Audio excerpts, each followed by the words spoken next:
blood creeping up from the heathens. Got will, got fight, got pride, got reason. If they wanna go eat, then you know I'm gon' feed them. If you're coming for me, hope you're ready for a demon. I got eyes in the back of my head, I'm seeing. Take me for granted and you know I'm leaving. I'ma take what's mine with the webs I'm weaving. I could take this crowd from seeing to believing. Got a taste for blood and my tongue keeps bleeding from the words I spit. So sharp, so freezing, so cold. Behold, frostbite they feeling. I could tear you apart or I could go heal them. Don't believe in fate, don't believe in ceilings. I just need a taste and my mind starts peeling. I don't pace myself, I grind on kneeling. Got lust for change, I just love the feeling. I ain't gonna give up. Got too little time, I'ma live up. Head down, push forward through the tough times. Cause anything worth doing is a tough climb. And I ain't gonna give up. Got too little time, I'ma live up. Head down, push forward through the tough times. Cause anything worth doing is a tough climb. Cause I'ma live life for the fight, yeah, I'm here to get it. I got drive, got sight, always have a vision. I go by at night, I be in my feelings. I'ma be fine, need time, and I'll soon be winning. I live life for the fight, yeah, I'm here to get it. I got drive, got sight, always have a vision. I go by at night, I be in my feelings. I'ma be fine, need time, and I'll soon be winning. I can feel the blood creeping up from the heathens. Got will, got fight, got pride, got reason. If they wanna go eat, then you know I'm gon' feed them. If you're coming for me, hope you're ready for a demon. I can feel the blood creeping up from the heathens. Got will, got fight, got pride, got reason. If they wanna go eat, then you know I'm gon' feed them. If you're coming for me, hope you're ready for a demon.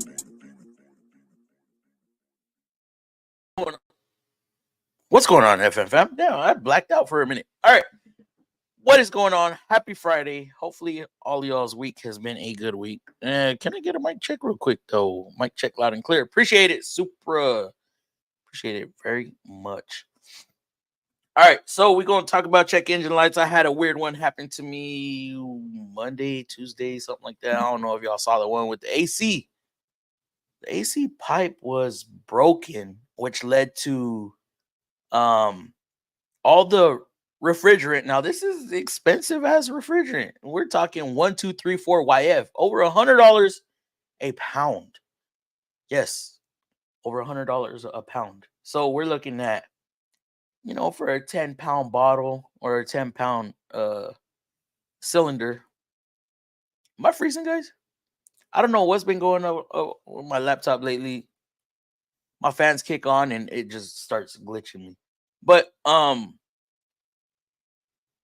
yeah, you could look at like, man, $700-800. That's for the shop to buy it.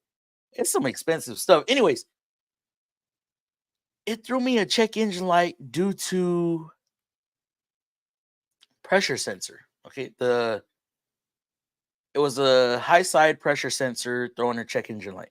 And I was like, they came in not even complaining about the AC. They came in complaining about the check engine light.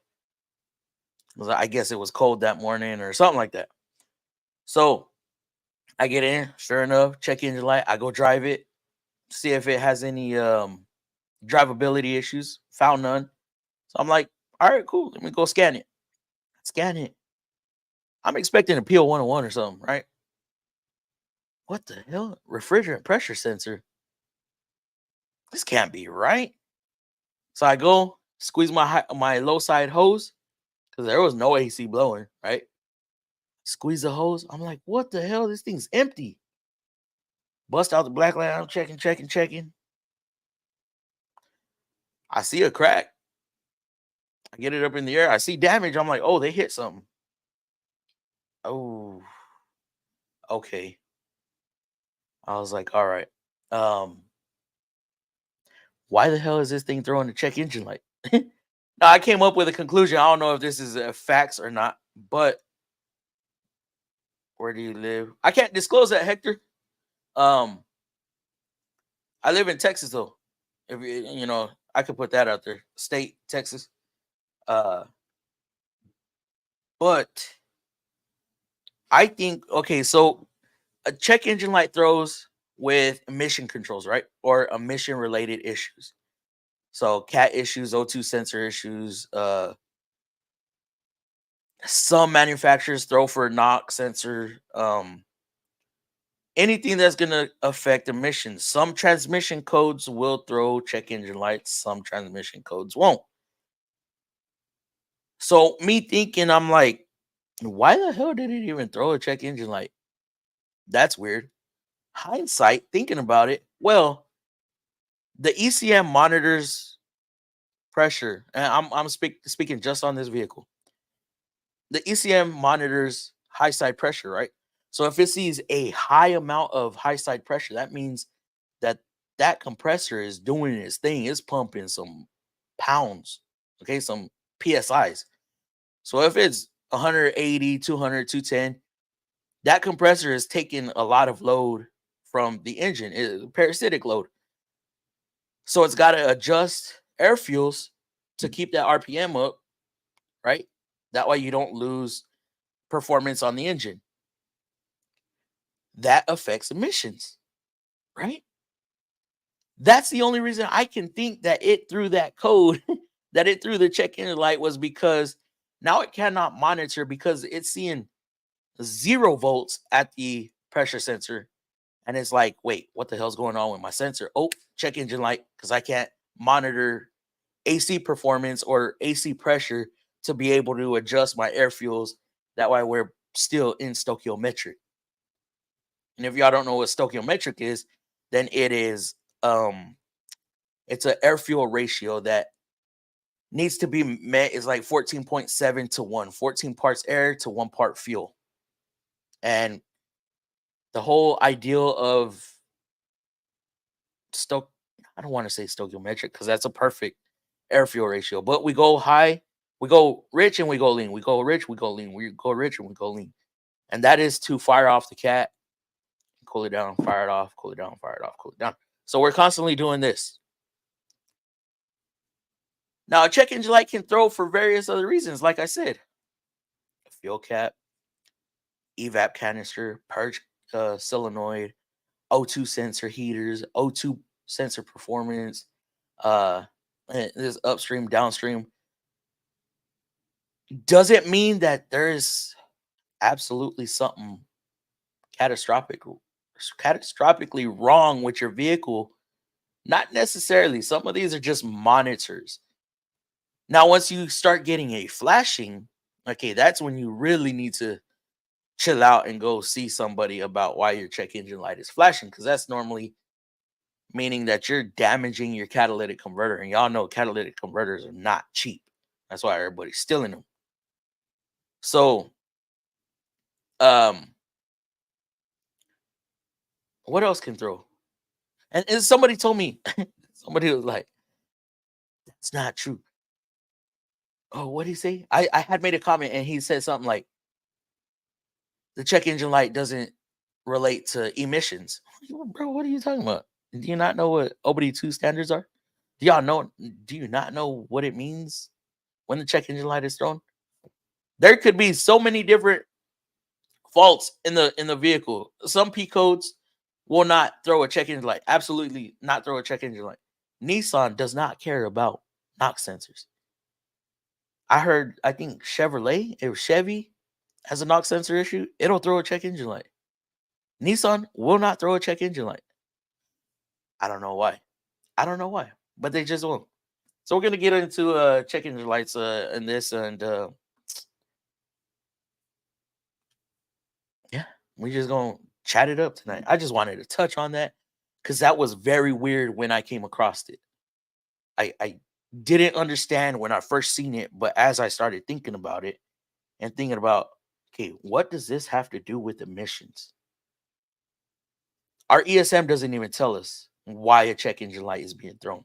It just says, it gives us our P code, and then it'll tell us will not illuminate SES light or check engine light or malfunction indicator lamp. And this one, it didn't even tell me that. So I was sitting thinking, I'm like, man, I put out that video, like, what do y'all think?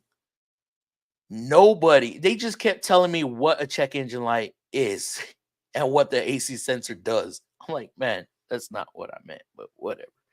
I'm trying to figure out why this thing threw a check engine light for AC pressure. And I almost thought, well, maybe because 1234YF is a gas that's supposed to be, I don't know, like EPA doesn't want us leaking this stuff into the air, but why is it not on other vehicles? Why doesn't it throw check engine lights on other vehicles? Because we get pop condensers all the time where there's no check engine light. The only complaint is AC's not cooling. You scan for codes, there's no codes for AC pressure. So it was kind of weird. It was weird. But yeah, I see some green down here. DLC for Christ. Fluffy, what's up? What is going on, DLC for Christ? Appreciate that early donation, my dude. Gonna talk to the members right quick. Turning wrenches in the garage. Been waiting for this. Yee. Did you just do it? Who does that? It's not Cleat. Is it Cleat? I don't remember if it's Cleat. But yeah, what's up, Aaron? Benjamin, happy Friday, Fluff and all. What's going on, Ben? Shannon Dickinson, get ready. Yeah, it's Friday. Absolutely. It's Fluffy time. What's up, Dobie? Fluffy, what's going on, M? Who else we got? How to auto repair. Yo, what's up? What's up, GMM? Aaron. Man, my eyes are still all messed up. Transking and FMFAM, hope you guys having a great night. Oh, it's about to be good. It's always good when I hop on. I've experienced it 2 times so far with the damn pressure sensor. Ben, and you didn't tell me, bro. You came across this and you ain't told me. Now, one thing I am going to address, guys, I don't know if y'all follow online mechanic tips. I don't know if y'all are on TikTok, because apparently this came from TikTok, but about the whole rear brake thing, this lady's complaining. We'll talk about that later on. Maybe possibly when we bring the panel on, but I do want to touch on that because it's been brought to my attention several times, and we've talked about this in the shop, and I'm not gonna say too much about it, but we'll touch on it. Okay. So starting back at the top, turning wrenches in the garage. Hey, what you working on, Aaron? Hey, yo, Supra, what's going on? Yo, what up, Big Fluff? What's going on? TBSS, how you doing, brother? Happy Friday, Fluff, and all. Happy Friday to you, Benjamin. Man, we about to get Benjamin to start making some content. How about that? Question for my Nissan fam. 19 Frontier, loud metal on metal knocking sound on bumpy roads and over bumps. Ever seen the bumper support have issues? Metal to metal knocking? Might want to check the struts. I had that issue where one of the strut mounts was missing. I don't know if you remember that, Supra. Like when I put the strut, I replaced the strut, and it was like a bushing on the bottom of the strut mount. I replaced the strut, and I didn't look under there. I assumed that the bushings were there, right? Because the bushings stay in the mount. And I slipped the new strut on, going driving. I heard the same noise. I'm like, what the hell? So I get it back in the shop, and we're bouncing on it. I got these bouncing on it, and I just see the rod of the strut going through the mount. I'm like, what in the world? Come to find out, it was missing a little bushing, a little rubber bushing, like that thick, about that wide. Damn, I missed it. Damn. So that's all I can think of, and it's from the front. Now, I know back in the day, we used to have body mount bushings up front by the bumper support. That was just damn. Am I glitching again? I don't know why in the hell my fans are just going crazy. I think because I'm running 2 screens, I might have to chill out on that. But those used to squeak. Hood latch would squeak. But you're saying knocking, so I don't know. I'd have to hear it. I would have to hear it. Get ready for the Fluffinator. Yeah, we in here, Shannon. We here. Yee. It's Friday. Yes. Can't wait. Oh, tomorrow's one more day. One more day, loud and clear. Appreciate it. It's Fluffy time every Friday. Fluffy. What's going on, M? Check. You have a mic. Appreciate it, Dobie. I want to learn how to work on cars so bad. I hope to find a place that can teach me so I can learn. All you got to do is apply. You got to apply yourself, Turbo. Yo, what up? How to?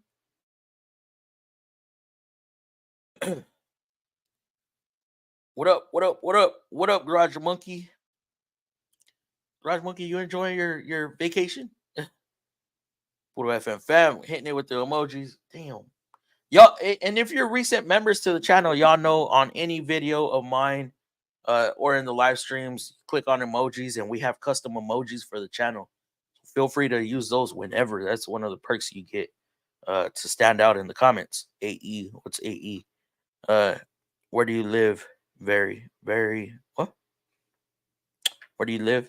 Live in Texas. Who is that sings a song when you start? That is going to be an artist called Nefix. So you can look him up on YouTube. He has a lot of copyright free music, and then he actually has a lot of music that he has produced and that's copyrighted. But he has a lot of freaking music out there. And being that I listen to rap and stuff, and I like him. He puts out some good songs. Nothing too crazy, but yeah. Thank you for asking though. Thanks, Hector. Hector, where you from? I learned a lot on how to work on cars by LS swapping my C10. Still got a lot to learn though. Dom, change your picture up on me, bro. Again.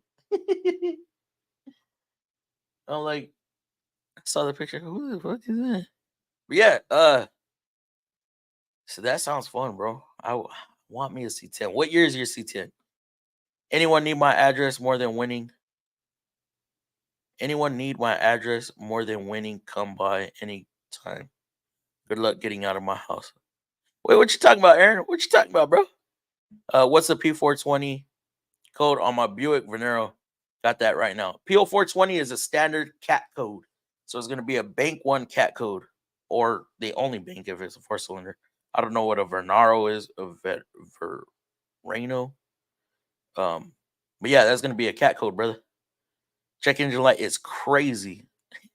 Check your engine is there. Hey guys, Jeep boys, what's going on, Jeep? Learning something new every day. Absolutely. Guys, if you stop learning in this industry, you're done. You're done. We will always be learning.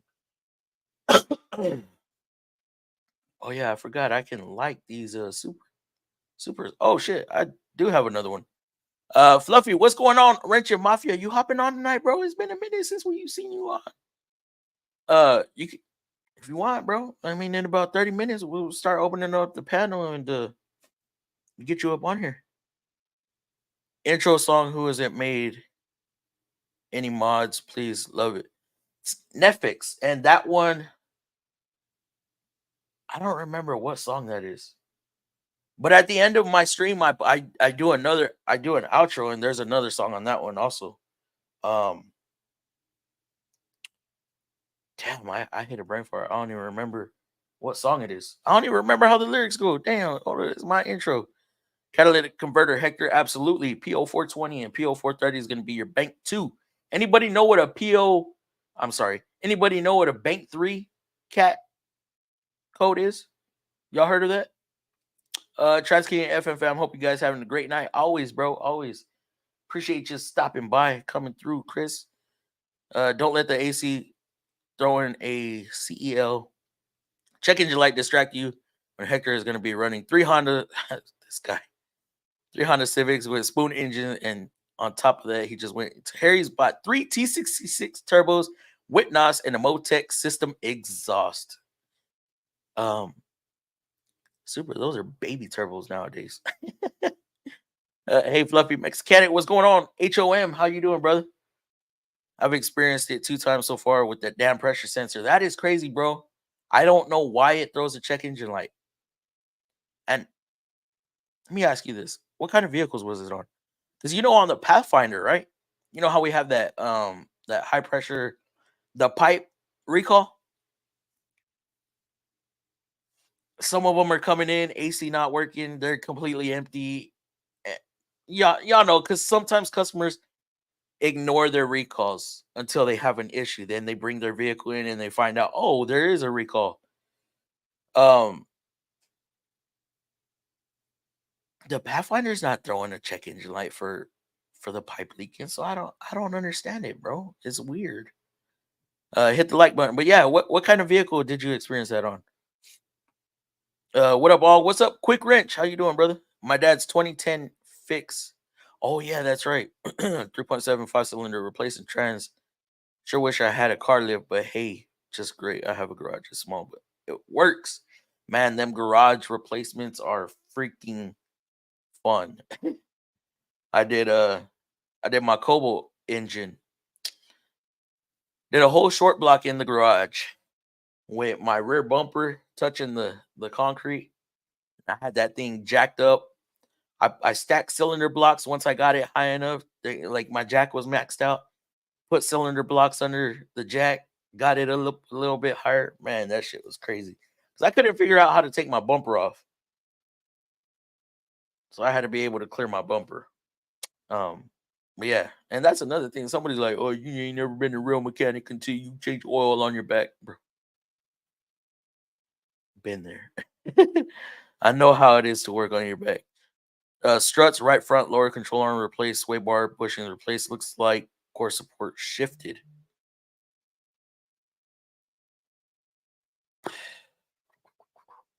Trying to think of how that core support set up, because I don't think it's like the.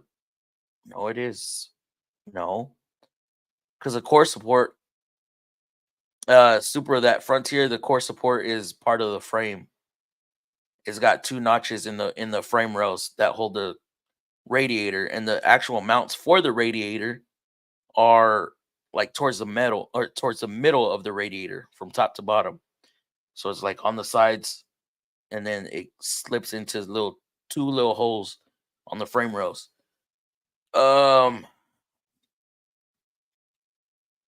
And then of course up top it has 2 nipples that come up and keep it from rocking back and forth. Shit. Chassis years, brother. You might struts right front. Now, did they replace just the strut assembly? Did they do what I did? Are you the one working on this, or is it somebody else? Hey, Quick Wrench, Wrench and Fluffy FMFAM. There's all the emojis right there. Appreciate it, Shannon. Hell yeah. What? Oh yeah, you enjoying it? You enjoying it? Yeah. I had a bad experience with Honda. I ended up slaving, doing over 40 hours plus, doing oil changes and tire rotations.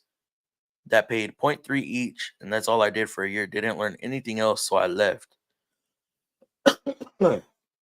Now, you worked 40 hours or you flagged 40 hours? It was supposed to be a joke, but autocorrect got me. Damn autocorrect. That's why I take my autocorrect off. 0.3 for oil change rotate, or 0.3 oil change, 0.3 rotate. Man, I don't know if y'all do like service packages up there or maintenance packages, where it's like a oil change rotate package and it only pays 0.6. Like, damn. Supposedly because it's from, Nissan, the Nissan service contract or whatever, the platinum preferred or whatever you want to call it, gold preferred. 0.6. Man, you gonna really take 1/10 away from me? Why? Because I already got it in the air. Boo. Booty. Lakes. What's going on, Lakes? Lakes Automotive Diagnostics up in the building. How's it going, brother? Evening, y'all. Justin, what's going on? I'll be on tonight. All right, cool. Today I moved my toolbox home, getting out of. Bro, what? What are you gonna end up doing? Holy sh. Sometimes I have to stick with it, Turbo. I was a lube tech for 13 months and went full flat rate. Maybe that place wasn't the place to be. Look at other options. On that note, I was a lube tech for 2.5 years. I don't know if y'all heard my story before, but yes, I got hired on at Nissan in once I graduated tech school, so August of 2012. I didn't get moved into the main shop until March of 2015. Okay. Long story short, and it's really actually a long story, but long story short, I worked at Nissan. I wanted to get my feet wet, not necessarily at Nissan, but wherever I was able to get hired on it. So it was between Nissan and a Chevy store. So Nissan store, I had a buddy there that was working. He was doing what's it called where you work and go to college at the same time? Co-op or something like that. So his work, he had to report his hours back to the college, and then they counted it as college hours or whatever. So he did that. Now, when I came home, he was already working there. He said, "Hey, Fluff, I'm here. They want to move me to main shop, but I need to find somebody for my position." I said, "All right, cool." I went and applied, but I applied at a Chevy store as well. Nissan got me on the books first before Chevy did. Once I got hired at Nissan, Chevy finally called me. So I started at Nissan, and I was like, well, I'm gonna stay here for a little bit, see how it works out. But my intent was to go to a Chevy store. 2.5 years passed. I finally apply again at a Chevy store after several times. Like for a whole year, I was applying. They never had a position open. Okay. Finally, I get a call. Hey, you're interested? Yeah, blah, blah, blah. Went, did my orientation, my interview, everything, right? Get hired. I go work at Chevy. I don't like their setup.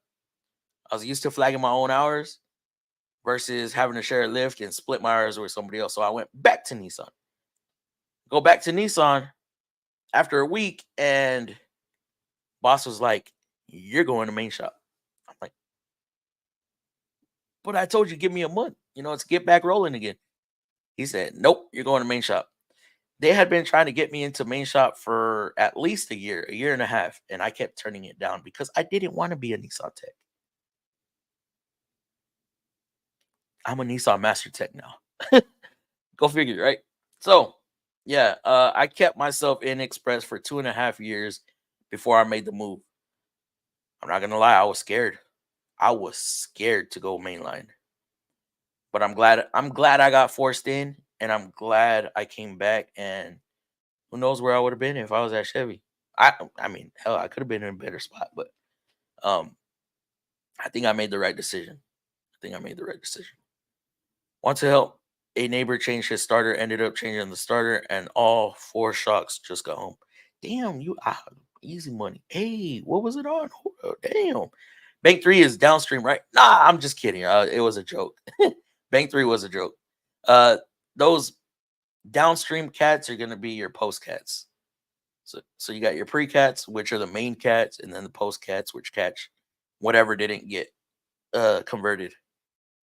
But the post cats are not. I don't know. I might be wrong. Is there a vehicle out there that the post cats are monitored? Because I know you got your. I'm gonna speak Nissan. Okay, AF sensor, which is an air fuel ratio sensor, right coming out the manifold. Then you got your cat, and then you have your downstream O2 sensor, which we just call our O2 sensor, and then your post cats. Does anybody out there monitor post catalytic converters? Anybody? Yes, no, maybe so. I don't know. Bank 1 and 2 are left and right after catalytic converter, and 3 and 4 are after the X. I was joking, Justin. I was joking. See if anybody got that. Sometimes no one cares about recalls.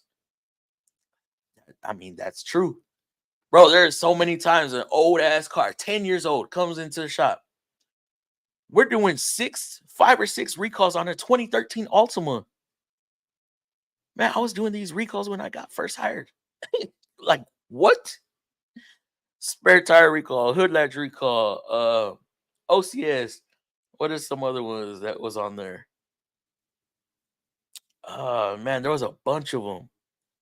Man, are y'all original owner? Why the hell? This car is 10 years old and you're barely getting all these recalls done? Damn. I would average 5 to 6 hours a day doing oil changes and tire rotations that paid 0.3 each. I got faster. That's the only thing I learned. Wait, so 0.3 for both, or 0.3 oil change, 0.3 rotate? So a total of 0.6. What up? Nico? Who's Nico? What up, though? Stone PC? Damn. My dad is on a fixed income in a shop, and the shop wanted to replace his trans. I didn't charge him, but said he better tell his wife when he passes to make sure this. Hey, I mean, you can't charge pops, bro. But damn. I mean, the AR sounds good to me, bro. You left job? Yes, I quit after being threatened. Oh my goodness, bro. What the hell, bro? Centra and Rogue Sport. Rogue Sport is doing the same shit. Now, of course, we know Rogue Sport fan issues, but I believe I forgot a lot. I forget a lot. I forget too, bro. I forgot what I was doing 10 minutes ago. What up, John? Our manufacturer. Your manufacturer. Did I miss something? Wrenching? Are we on tonight? What happened? What happened with y'all's manufacturer, bro? Outro song is Netflix Go. So try winning? Winning? I think it's winning. Here you. Dang, I forgot it's Friday. I thought it was Thursday. Nope, it's Friday, bro. It's Friday. Friday. We get 0.7 low for rotate if they have like, why do they gotta knock it down 0.6? Warranty. Nissan just can't help but dock us on something, right? What you been up to? Been working, bro. Been working. It's been a little crazy at the shop. How's everyone doing? Our manufacturer 10K 0.4, 20K 1 hour, 40K. What is it? 10K? What's y'all's 10K? Is that the oil change? 20K 1 hour, 40K 2 hours, 60K 3.5. Damn. I'm sure you like doing them 60Ks instead, right? We used to have a 15K, 30K, 45K, 60K. I don't know what happened to that, man. We got rid of them. I don't even know when they got rid of them. Because Gravy doesn't see my side of the shop no more. That's all express stuff. So when we used to do 15Ks like nobody's business, we used to do 30Ks like crazy, which consisted of, a 15K was an oil change rotate, in cabin, engine air filter. And I'm sorry, it was a rotate and balance, not just a rotate. So oil change, rotate and balance, engine air filter, in cabin air filter, and I believe a brake flush was in there. And then they found out that they weren't actually paying us for the brake flush, so they took that away. Oh, and wipers. So all that added up to like 2 hours, give or take 2 or 3 tenths. Then our 30K was all that, radiator cap, and CVT service. CVT service at 30K. 30K. If you cared about your vehicle, you did a 30K. Or not necessarily a 30K, but a CVT service. And yeah, man, we used to make some money off of that. Every Saturday was guaranteed you get a 15K or 30K. Guaranteed 2 or 3 hours just for showing up. I'll be on tonight and trying to get into anything at the moment. Anything that pays the bills, that's what matters. So it has to be 23 an hour or more. Ooh. Oh, good luck, Justin. Good luck. I got told I needed to take a day off to get my shit together because I couldn't get something back together in time. I still don't understand that, GMM. I still don't. Man, I'm just gonna I don't want you to get in trouble.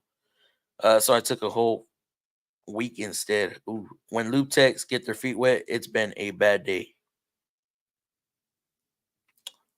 Feet wet with what? All is good here. Had relaxing week off. I hope you got your relaxation in. So we don't want to see no yawning at 3 o'clock in the morning. Quick.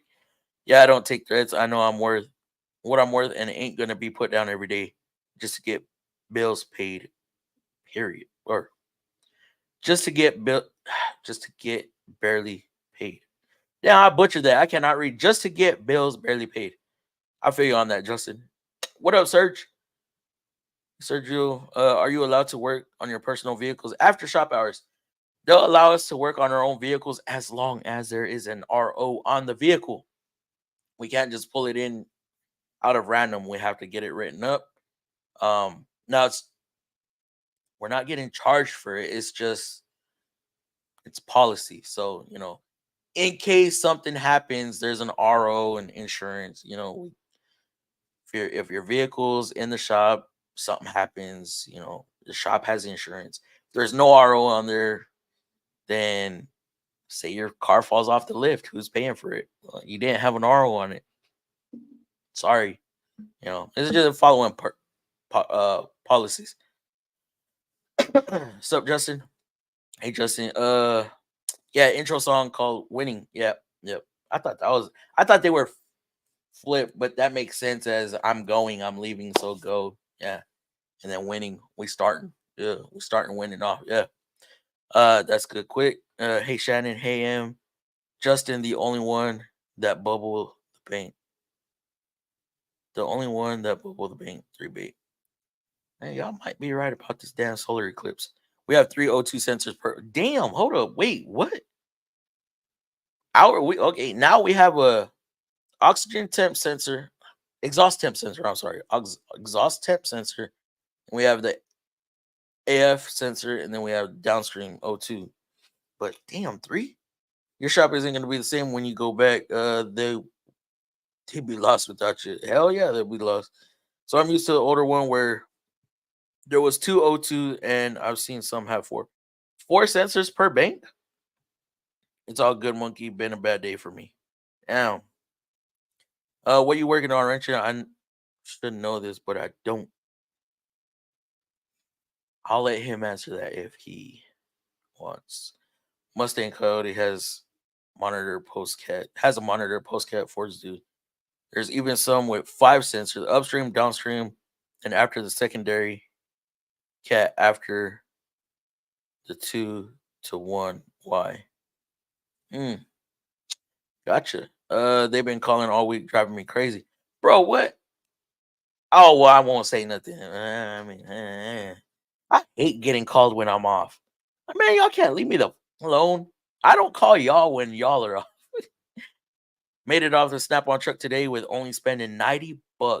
Last week, I didn't get on the Matco truck. I stayed off that motherfucker.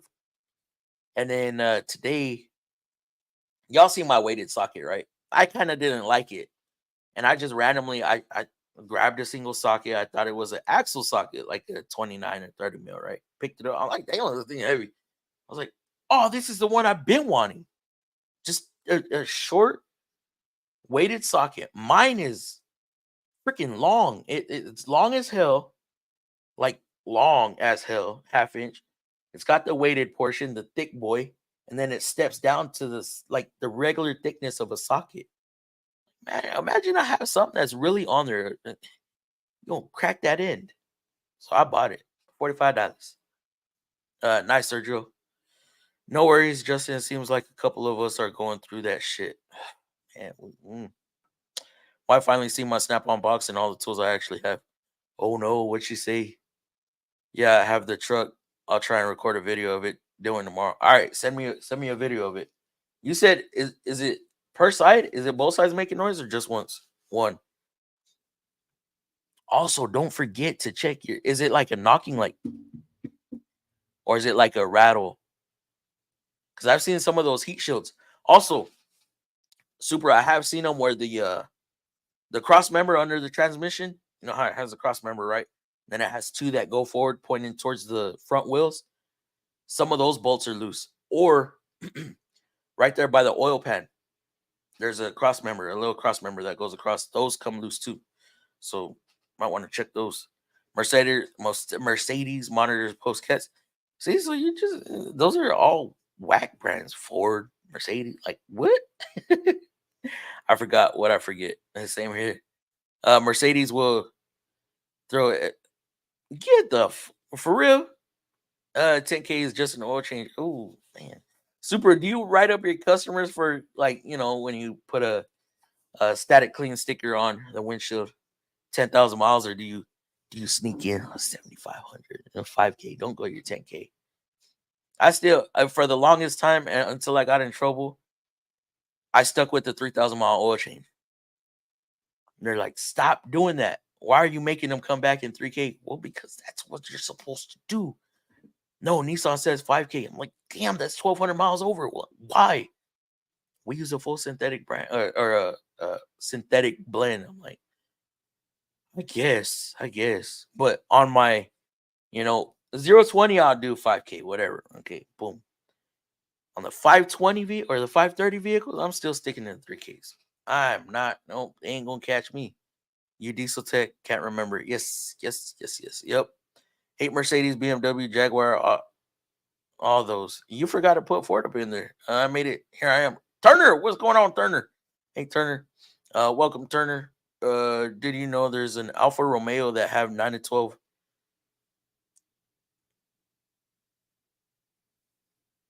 So you got to check your bolts every 9 to 12 hours? Are you freaking kidding me?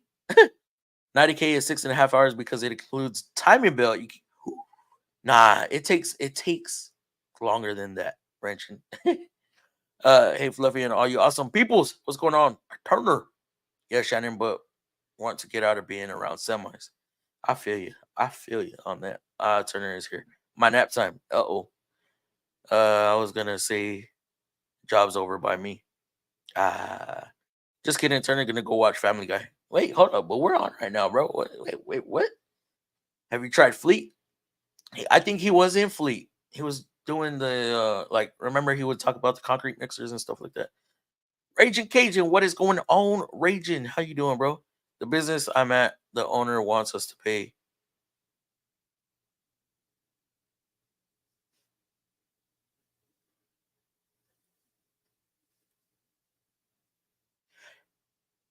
No, because I guarantee your owner does not take his car in there and pay labor on his vehicle. He should, right? He's paying the technicians. What? Hell no. Do y'all realize how much we make our businesses? Just add it up. Just go on a 40-hour work week.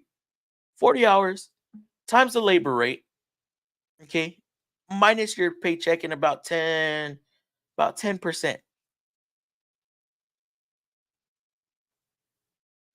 Because of course the advisors got to get paid. And porters and stuff like that. And cashiers. Are you freaking shitting me? Hell no. I'm looking at jobs by Richland Center, Dodgeville, etc. Justin, you should try a dealership again. Fluffy, you can't read and I can't spell. I know. Superfleet won't take me because of what happened with my job I was at 2 years and lost in December. Like Fleet at all? Damn, that sucks. Let me see. That's good. Hope you get something. You keep getting closer and closer to me. Right? Those damn exhaust temp sensors never come out. You destroy the threads, sell the sensor and the manifold. Dude, every damn time. What was the one that they came out on when I first started seeing them? Was it the Rogue Sport? The Rogue Sport had them, right? I would tear up. I'd use a damn line wrench. I would use everything in my power to not destroy the damn fitting. And then it'd start chewing up. So I'd get some vice grips on there. This shit wouldn't want to come out. And then next thing I know, I get it loosened up. And then I'm able to thread it out by hand. I'm like, why the fuck did it fight me so much? Yeah, Ben, those damn things suck. And I remember seeing them come out. First started seeing them on the Armadas, I believe, or the Titans. I don't remember which one, but yeah, pain in the ass. I would have blocked the number for the time being. Hey, Eric Motion enters the chat with the black eyes hanging from. Ooh, that shit smells good. Our Mac Tools guy is trying hard to push the wall on me. I don't know. The wall's fine. It's fine. Getting better. It's fine. I don't know. I've kind of got. I'll use the wall at the house, and the wall really doesn't die. But I don't know. I don't know. Benjamin, best way to turn those is to turn the vehicle on for about 2 hours or 2 minutes and then get them turning. Bro, those temp sensors are not coming out even with heat. For some reason, I have no idea. Move up here. Just however, I'm getting tempted to get those two stubby. Don't do it. Don't do it. I'm telling you right now, Super. Do not do it. You will be broken. Okay, those impacts suck. Those are the same impacts that Cornwell sells. Those are the same impacts that Matco sells. I'm telling you, they are stupid, stupid underpowered. I think the half inch puts out like 300 foot-pounds or 400. So it says, you know, if it has the adjustment on the trigger right there, don't do it. Those are bottom line impacts. For the price you're gonna pay for that, you might as well go get that damn because I mean you get the half inch and the 3/8, right? You might as well go get the and I'm not saying this because it's Matco, the Raptor. 1,200 foot-pounds of breakaway torque. You might as well just get that. Because how much is that set? I don't even remember. I know I saw it in the flyer, so I know which one you're talking about, but it's not worth it, bro. It's not, and they get people because it's 2 impacts for like 350 or something like that, 400. It's not worth it. Turner Cat, I'm a felon. Canadian Canada government don't like us Americans with felonies. Oh, that DeWalt 961 looks to be the cat's ass, but it's so violent though. One of the guys over at the shop has one. And he's a little dude too. That thing's about this big. Mercedes throws cat for AC. Oh, that's retarded. Synthetic blend is only 10% to that synthetic, but it's still synthetic blend. 3750 pre 2014, 5K 2014, except the 22 and up Pathfinder, the 10K. Look, Benjamin, I have a hard time, and you know why? On the direct injected engines, I have a hard time writing down 5K on the damn oil change interval. Direct injected should not go past 5K at all. I don't give a. I've seen failures at 70,000 miles, and they follow their 5K interval. Lakes, if you're in here, you know what I'm talking about, bro. Oh my goodness. It's a 9 to 12 hour job. Oh, to check bolts, writing down breakaways. Oh my goodness. What the? Okay, that's what you meant. I thought you meant every 9 to 12 hours. Oh, hell no. And I'm pretty sure it takes longer than that. I only change my oil in my car once every 5 to 6 years. But I only drive Turner. I don't give a damn. That's why it says 3 months, 36,000. 1 year, 10,000.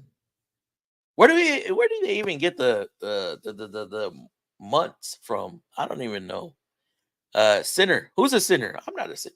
I'm alone. Y'all heard Jelly Roll's getting sued? I saw that today. Oh my goodness. Hey, can you use 540 in a diesel? How about 550 in a quarter? I don't know. Find an independent auto shop. You can do brakes and FRT. Oh, front end. Front end shit good, right? 23 hours should be fine too. Yes. Oh, fuck yeah. Hell yeah. I haven't been feeling good lately, and my wife saw the Matco truck at the truck stop, and got on the truck by herself and bought me a few. Hey, that's what's up. That is badass, Raging. Though it's unfortunate that you're not feeling good, but to get some tools, hell yeah. I use Toyota 08 BioBlend in everything now. That is the best BioBlend. Damn. I want to try Toyota, but they have so many big cars. The 4Runners, Tacomas, Tundras. I hated bringing big cars in. It would get me anxious to not take the mirrors off bringing them in. After you do it a while, it starts getting easier, and you start learning how close you can get, and I've knocked a couple mirrors myself. I'm not gonna lie. Bumper, I've knocked myself. I'm not even gonna lie. I was second day on the job and pulled in and I took the turn to I didn't understand passing the bay at an angle, reversing back, lining up and pulling straight in. I was just turning and trying to cut it. Yeah, that didn't work out too well. Oof. Almost had to pay for a brand new bumper on. Almost had to pay, and this is how long ago it was. Almost had to pay for a bumper on a brand new first oil change, 2012 Nissan Pathfinder Black. Remember the car. I don't think the guy goes there anymore because his car's at like 180K already. But damn, crazy. Yes, I can do basic automotive work, no problem. Just hate drum brakes. Drum brakes are all right. It's an acquired taste, I will say. Street Outlaws and Fluffy just need my Guinness and Cantera Negra. I don't know.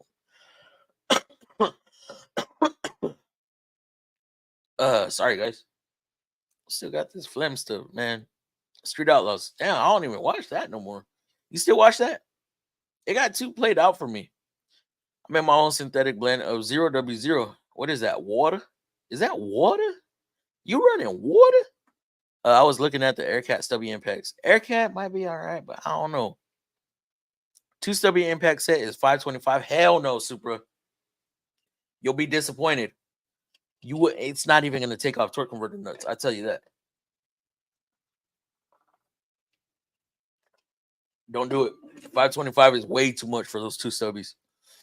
If they were $100 each, maybe. I just put 5K intervals on those oil change stickers. I do too, but just because I'm forced to. I know what you're saying with the oil line. Oil line? What? Oil line? A Fluffy dropped a pan on a 2024 GMC Sierra with less than 5,000 miles because of seized engine. Turned out rods 3 and 4 spun bearings. Crankshaft is trash. Warranty. Dang. They're still having issues with them? That's insane. Got some yellow down here. Hit the like button if warranty work sucks. Hell yeah, hit that like button. We should see 31 likes up in here right now, right? Unless y'all already hit the like button and the people that hit the like button, I don't know. Yes, please hit that like button, guys. Helps the channel grow. Wrenching, appreciate you. My fans need to stop kicking on. Why the hell are you kicking on? Stop it. It's only 2 monitors. Damn. I'm using AMSOIL for the test purposes, but it won't go past 7.5K. So far, I noticed no difference between AMSOIL and Pennzoil Ultra Platinum. To me, now this just to me, Earl's Earl. If you're using conventional oil, synthetic, I use synthetic in my vehicle. I used to bulk oil. Yeah, hell yeah. Nah, I'm using. It's cheap enough at Walmart for 6 quarts, $30. Why not? So yeah, I use the Mobile One synthetic. Mobile One, and that's what this vehicle costs for anyway. So yeah. Sorry, phone. I recently dealt with a customer arguing about oil change. Oh, about oil. I showed him his 5 vehicles with blown engines and the van 6 that caught fire. What was the deal with the oil?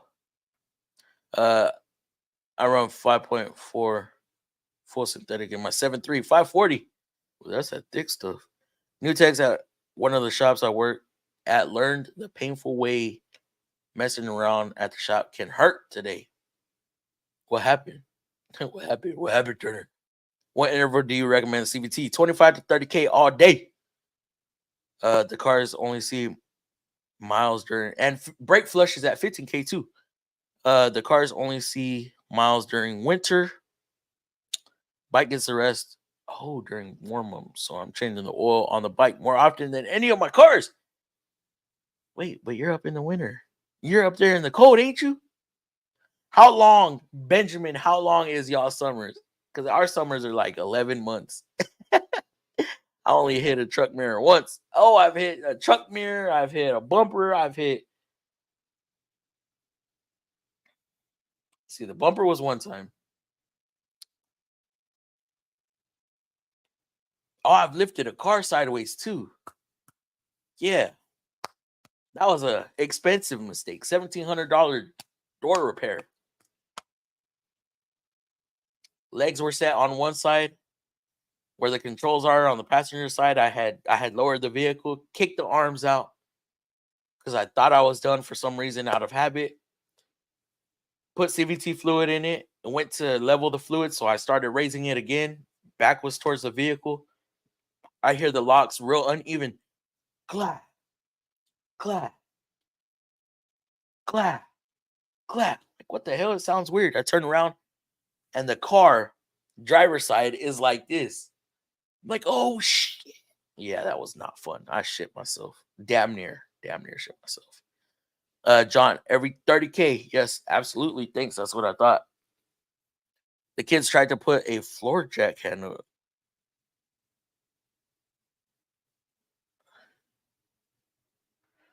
Did he succeed? Holy shit. Can do drum brakes with eyes closed. On every vehicle. I just watched the Street Outlaws member YouTube channels. I don't watch none of them. Street Outlaws is back to streets and small tire. They did a show blocks from my house. That's what's up. Somebody got a black eye. Ooh, and I hope that's all they got. Aircat is solid. I have one, and it's more powerful. It's more powerful impact in the shop. Full size half drive. It's the most powerful. Wait, hold on. You said most powerful? Most powerful? I never done drums. Wouldn't need pick, so I know how it all goes back together. Just don't take both sides apart at the same time.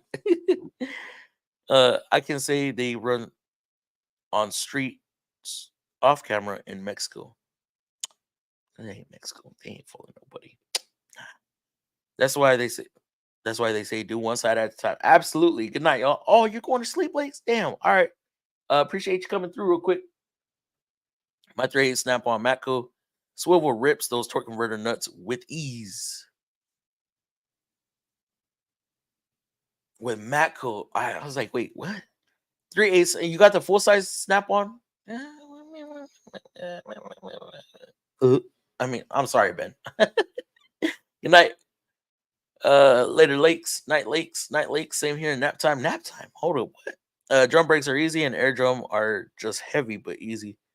Why people? I don't know. I hate fighting the springs. I don't know if y'all saw that video I did on the Sentra with the rear brakes, the drums. Where they want the springs to go is in such a tight spot, so you can't even use the hook for you got a drum brake toolkit, right? You can't use that hook. I don't want to say what I used. All right, just it's sketchy. So you got to get it. You literally, it's a small fucking hole. Small hole, and it's the big spring. Small hole, big spring. Yeah, I'm not gonna say what I use. A little too much pressure. That thing is snapping. Night Lakes farm truck is awesome. He's back in Outlaws. Their shop is not far from our house. Damn. All right. It was 92 in Southern AZ yesterday. Man, we've been having some wins here. It's been feeling good. Most younger techs have hardly ever or never done drum brakes. When I started, everything had drums. I saw cars with 4-wheel drum brakes at a time. Damn. Yeah, we still have drums. I think on the kicks, on some of the kicks and some of the Sentras, they still run. No, Sentras don't. Kicks. I think the kicks and Versa are the ones that are still utilizing drum brakes. Customer with 6 dead vehicles. Wait, what? So he has 6 dead vehicles. He always bought the cheapest Valvoline oil off Amazon, $20 for 12 quarts. Trainers of oil no less than 5K, but usually 7K. Oh, hell nah. That's too much. Being able to do drum brakes is the equivalent being able to drive a car or truck with manual transmission. Who in here can drive stick? I think it should be a mandatory. Hate drum brakes. That's old. How to what? There. I mean, pads and rotors are easy. Drum brakes are just as easy. Literally, you just got a couple springs. I mean, you get paid more to do drum brakes. I like it. It depends. The past few years, minimum snow and able to ride through November, December, January, February, March. No worry of cold or sand on the roads. Damn. What is going on? Why is it getting warm up there? What the hell? I watch NHRA Street Outlaws and those auto channels. Basically, if it's a car channel, I watch. Even Cletus. Gotcha. Well, there was blood when he went to the hospital. Don't know till tomorrow if he lost his eye. He hit it full force and the fuck was he doing? The hell was he doing? Yes, Dave, I only hate drums on cars and trucks because sometimes the springs and the turn don't like to work at times. Oh, yes, sir. My Snap-on does the same. I don't believe it. Y'all capping. Take a picture of one of the sides before you start on drum brakes. Yeah, you could do that or just do one at a time. Unless you got unless you don't have the whole ass end up to be able to pull both drums off. You can only do one. Yeah, take pictures. Or this is something you can do too. As you take a component off, you make you ever heard of like when you do a transmission, you get a piece of cardboard and poke holes. That's where that bolt goes, right? Same thing. You just lay the parts out on the ground and position it where you took it off from. So you'll have the pads or the shoes. You have the spring and the adjuster and then another spring and the keepers. Yeah, I mean, yeah. Y'all know what I'm talking about, right? I had no choice. We still don't have Matco dealer. Oh, that's right. It's been over a year or something. Damn, that sucks, bro. I've grown up with 4-wheel drums. Anybody know why they went to rotors? Why they went to pattern rotors versus drum brakes? Drum brakes with the anchor pin are EC. If you hate drum brakes, don't become a Toyota tech. Hold it. You only change them every 5 years, and I swear they break 80 front, 20 rear. 80 front, 20 rear, not 70-30. I learned on a tree on a tree. Oh, 3 on a tree. Tree on a tree. I think we mentioned this before. Mid 2000 Chevy trucks had drums in the rears. Dude, I haven't even took them off the Silverado. I know I have wheel cylinders leaking. And there's so much. I need to show that truck some love. We get paid more. We don't get paid more. It's stupid. You gotta talk to somebody, bro. What the fuck? Turner. My 72 GMC was tree on a tree. Tree on you said it wrong, M. It's tree on the tree. I own stick and I also own a manual forklift, 4 forward, 4 reverse. It's fun. 4 forward and 4 reverse? Damn, hold on. Wait, what? I can't wait, man. I can't wait. At the end of the month, I am going to be making a purchase. Oh, it's gonna hurt my pockets, but it's about time I start driving the Cobalt. That Equinox is coming up on 92,000 miles, and I'm getting scared. I was watching Formula Drift before you started streaming. Formula Drift. I only know Chelsea Denofa, and what's the other one?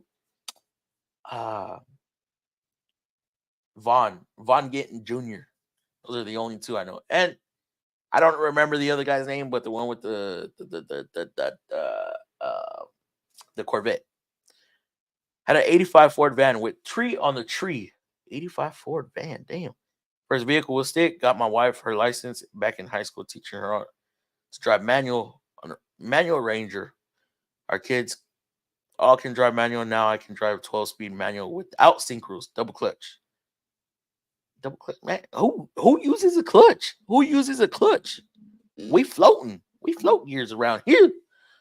Question: how come on a certain type of spark plug you cannot gap to? Because the electrode is super delicate.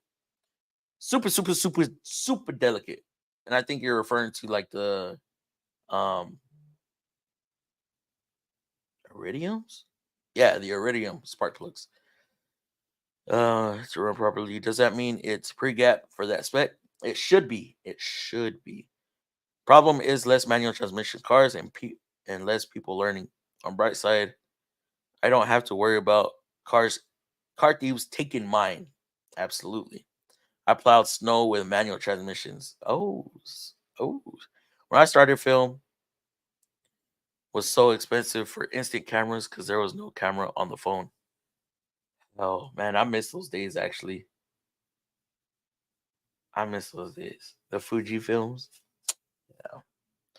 What about the what are they called? Polaroids? Yeah. I always use cardboard for everything. Yeah. I'm gonna be honest, I don't. I'm reckless. I do not.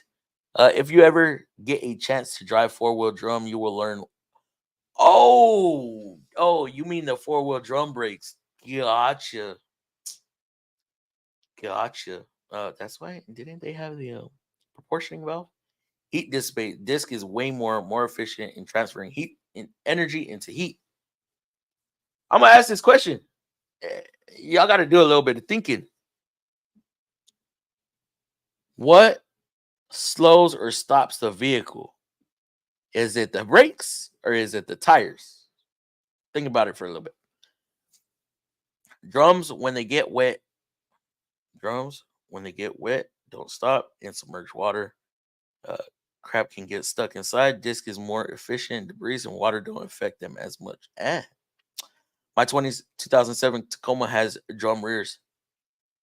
The only drums I have. Do I have drums? I don't have no drums on, except for the Silverado. Drum air brakes are open back to prevent debris and also water billet. I didn't know that. Water had little to do with drum to disc. All ability to dissipate heat. Heat dissipation. Brake fade. Right? Brake fade. Glazing. How do I put this? What has more stopping power? Drive a car with drum brakes all around and drive through water and puddles. Oh, wrenching used to go off-roading. I forgot about that. My dad's 2010 GMC Canyon, aka Colorado, has drum brakes even. On the back, what about the fronts? Chelsea won last year and retired like Chris Forsberg. He is running 400Z GTR 35 motor. Oh, I didn't know they put that in there. Vonnegut is freaking amazing. He worked with Ford to develop many cars. The simple explanation: disc brakes offer better stopping power, heat dissipation, and maintenance ease compared to drum. Why don't, now this is just a question, why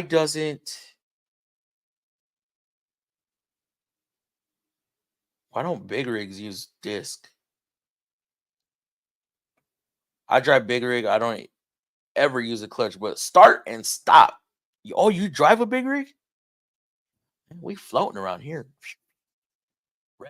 Rev match. Hey, hold up. Wait. Or do you drive one of those automatics? Drum brakes used to overheat so bad and you would get a nasty shudder and lockup all the time. Drum brakes can freeze in winter with water getting in and freezing as well. The reason you don't use the e-brake in freezing temps. Park against the curb and turn your steering wheel. Yo, what up, Turbo? Ty, what's going on? Tires. Explain, Supra. What's up, Ty? Ball tires don't stop good. Tires stop vehicle for the most part. Can y'all explain that to me? I'm gonna act dumb. Brakes stop the vehicle. Hold on, Turner. Wait. Don't overthink it now.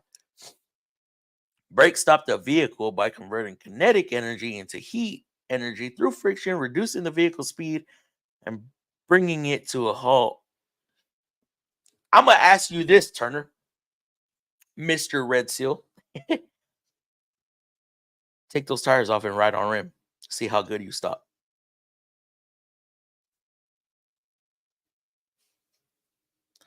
Brakes stop the rotation of the tires. Tires are always at 0 mile per hour at contact. Brakes can be placed on the drive shaft as well to stop the motion. They both do. both. I think my foot. Are you Flintstoning, bro? Oh man, disc brakes have superior braking power over drums. How come big rigs don't use them? Front disc, of course. Oh, okay. 08 TL Auto, 09 Corolla stick, 97 stick, 10 Impreza stick. Live in the woods. People look. Oh, so the only one. Let me see. 08 TL, Acura TL, right? Damn, bro, not one Nissan in there. Are you fucking kidding me? Big rigs do used it. On which ones? Yeah, vac truck. What the fuck are vac trucks? What's a vac truck? I'm sounding so ignorant right now. Disc brakes have more braking surface.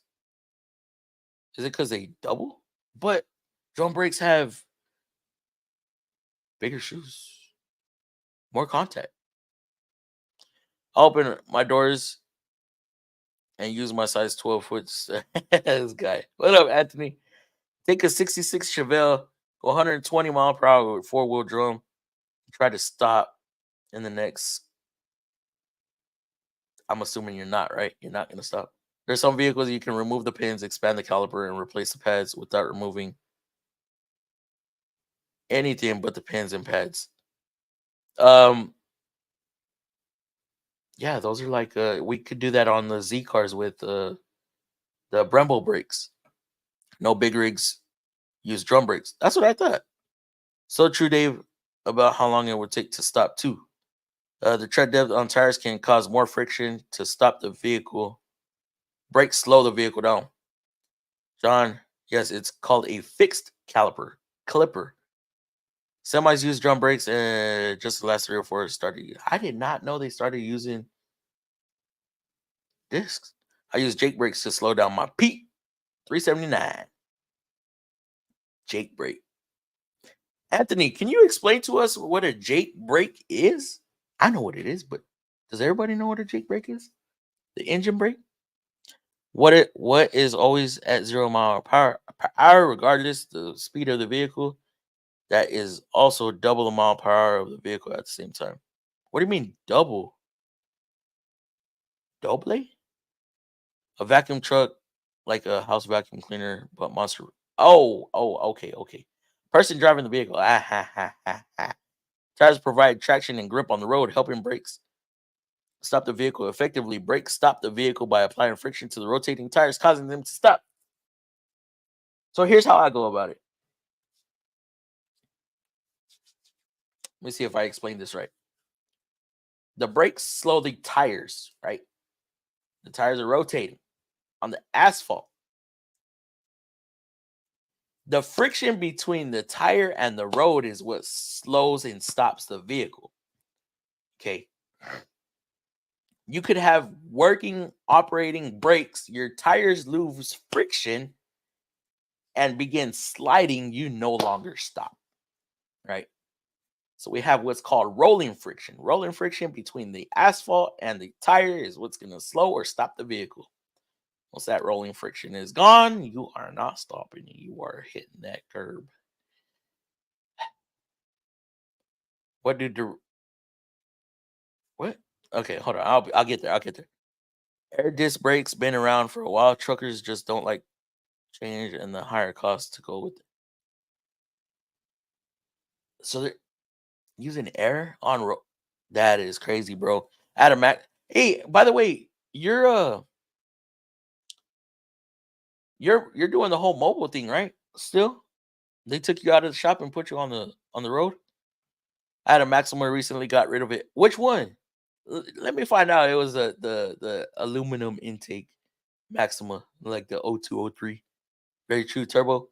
What do directional and bidirectional?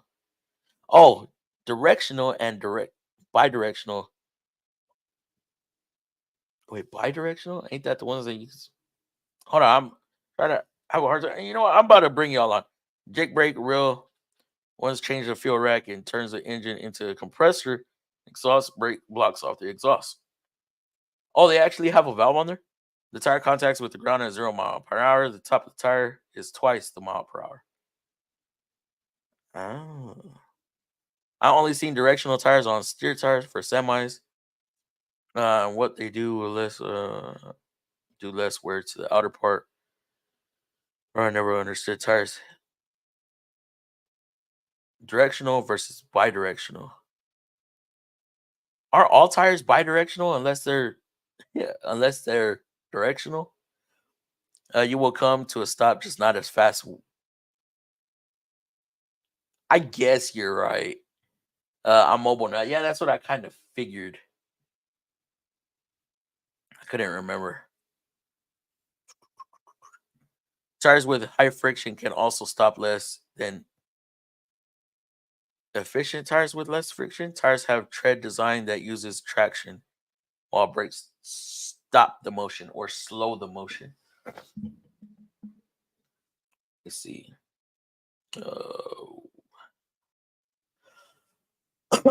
Oh, and KINGBOLEN about to send me another damn scanner. What the hell? By the way, John, I've been in contact with freaking KINGBOLEN. They're saying hopefully by the end of the month you should be getting that. He slacked on me, bro. I don't think I'm gonna do another giveaway like that with them. They slacked on me so hard. It's kind of upsetting.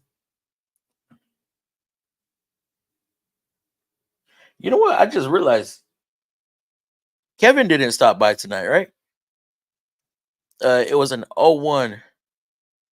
Bro, if I sent you some fucking videos of me racing, man, this was a nasty one too. That we converted from auto to stick, 6-speed stick from an SCR.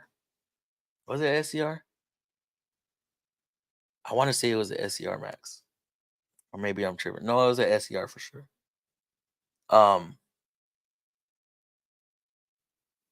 Yeah, fuck. He deleted. You know how they had the that valve on the passenger side of the intake that uses that little plastic lock that always breaks. They deleted that and put a PCV, not a metal intake. The dude made his own PCV, you know, like the shitter drains, cold air intake, 6-speed manual swap. The damn thing sounds nasty, man. I should send you a video clip of this, of me racing him. Well, he had GTR tires on it too. But the guy that we helped out swapped this stuff out, right? It was a coworker. He ended up selling it to some kid. I caught up with the kid because he works at a different Nissan. And I saw it in my rear view and I was like, man, that car looks crazy. And he passes me. I'm like, what? Oh, that's what's his name's old car. I know who that is. So needless to say, I had an extended lunch that day, but I'm gonna blame that I had other two guys with me. So that's why I lost. And I kept missing my shifts. Well, friction from the tires are actually a loss of energy. The tires are the engine's emanating heat. Heat. Engines heat. How much? Does anybody know this? Is there an actual factual percentage of how much power we lose due to heat? Just fucking weird. You need heat, but you don't need heat. Heat's gonna take away from power, from the efficiency of the. I don't fucking know. Oh, all good fluff. All right, bro. I'm gonna make sure you get it though. They were telling me by the end of the month, so I've been bugging them, man. Change of energy, not loss. Change of energy. So you change it kinetic to heat. I tried to make a short video explaining oil in under 3 minutes so people would actually watch it. You know how you got your 5W, whatever, right? It's supposed to be thinner and cold, thicker and hot. But why is that not true? People in their shortage. I know. I know. I know what you're talking about. Can't catch can. Fluff catch can. Catch can. For what? What are we talking about? Catch can. That is called regenerative braking. You can use it to power assist systems or charge your batteries. Yeah, whoa, regenerative. Yeah. Yes, they are now. They now have tires labeled. Yes, they now have tires labeled as low resistance tires. Many are on EVs. I did not know that. Mine was a GLE. I don't know which one that was, bro. But it was auto, right? You had an auto. Check engine light. There goes emissions test, bro. Yes, I like. I'm wondering. Okay, so I was telling you about in your live stream earlier. I was telling you about that one with the AC pressure sensor. I butchered the way I was telling you, but customer came in, check engine light on, checking advice, under warranty, right? Okay, scan it. Boom. Pressure sensor. I'm expecting a mass airflow code or something along the lines of that. 'Cause Nissan and PL11s just go hand in hand. Well, AC pressure sensor A. What in the hell? So I'm like, what the? Let me check the AC hose. I squeeze the AC hose. Nothing. Zip, zero, nada. 1234 YF has completely left the building. What the?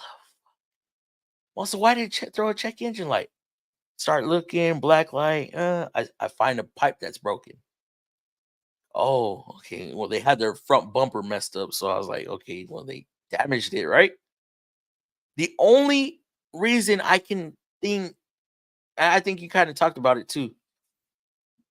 If you have high pressure, right, you're gonna see a voltage change.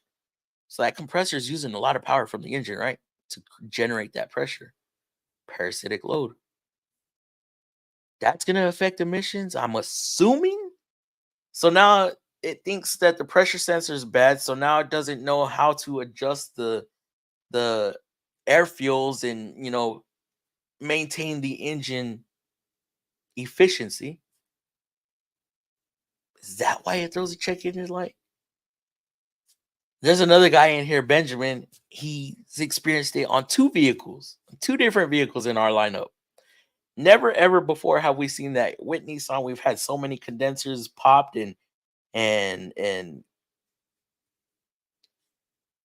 evaporators leak in, come in, no refrigerant whatsoever, no check engine light. Man, these newer vehicles are throwing check engine lights for AC pressure. That is freaking weird, bro. So I had thought about this after the fact. I'm like, man, I sat on it for a day or two. Like maybe that's why, because it doesn't know how much the compressor's loading the engine. So yeah, appreciate that $10 donation. And I wonder, will having that check engine light on for an AC issue, will you fail an emissions test? Hmm. On average, vehicles lose about 20 to 30% of their energy to tire friction, which includes rolling resistance and braking. Damn.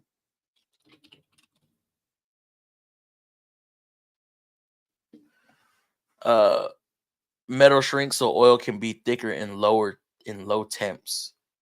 Well, I get that, but don't you think? Okay, the piston's gonna shrink, the cylinder wall's gonna shrink, also, and then they're both gonna expand. I understand they expand at different rates depending on the materials you have in there, but I don't know. Did I really? Oh, I thought I sent myself a message. I broke my icon ratchet internals today. Doing what? It is true, Fluff 5W40 would have cold temperature protection, viscosity of 5 and 40. Oh, see, I don't understand that. My brain doesn't let me understand that. Tire shops are selling EV tires for normal cars, saying they save you fuel, but they wear out fast because the acceleration harmonics of EVs versus conventional cars is different. That's interesting. We were talking about tires, not hybrid.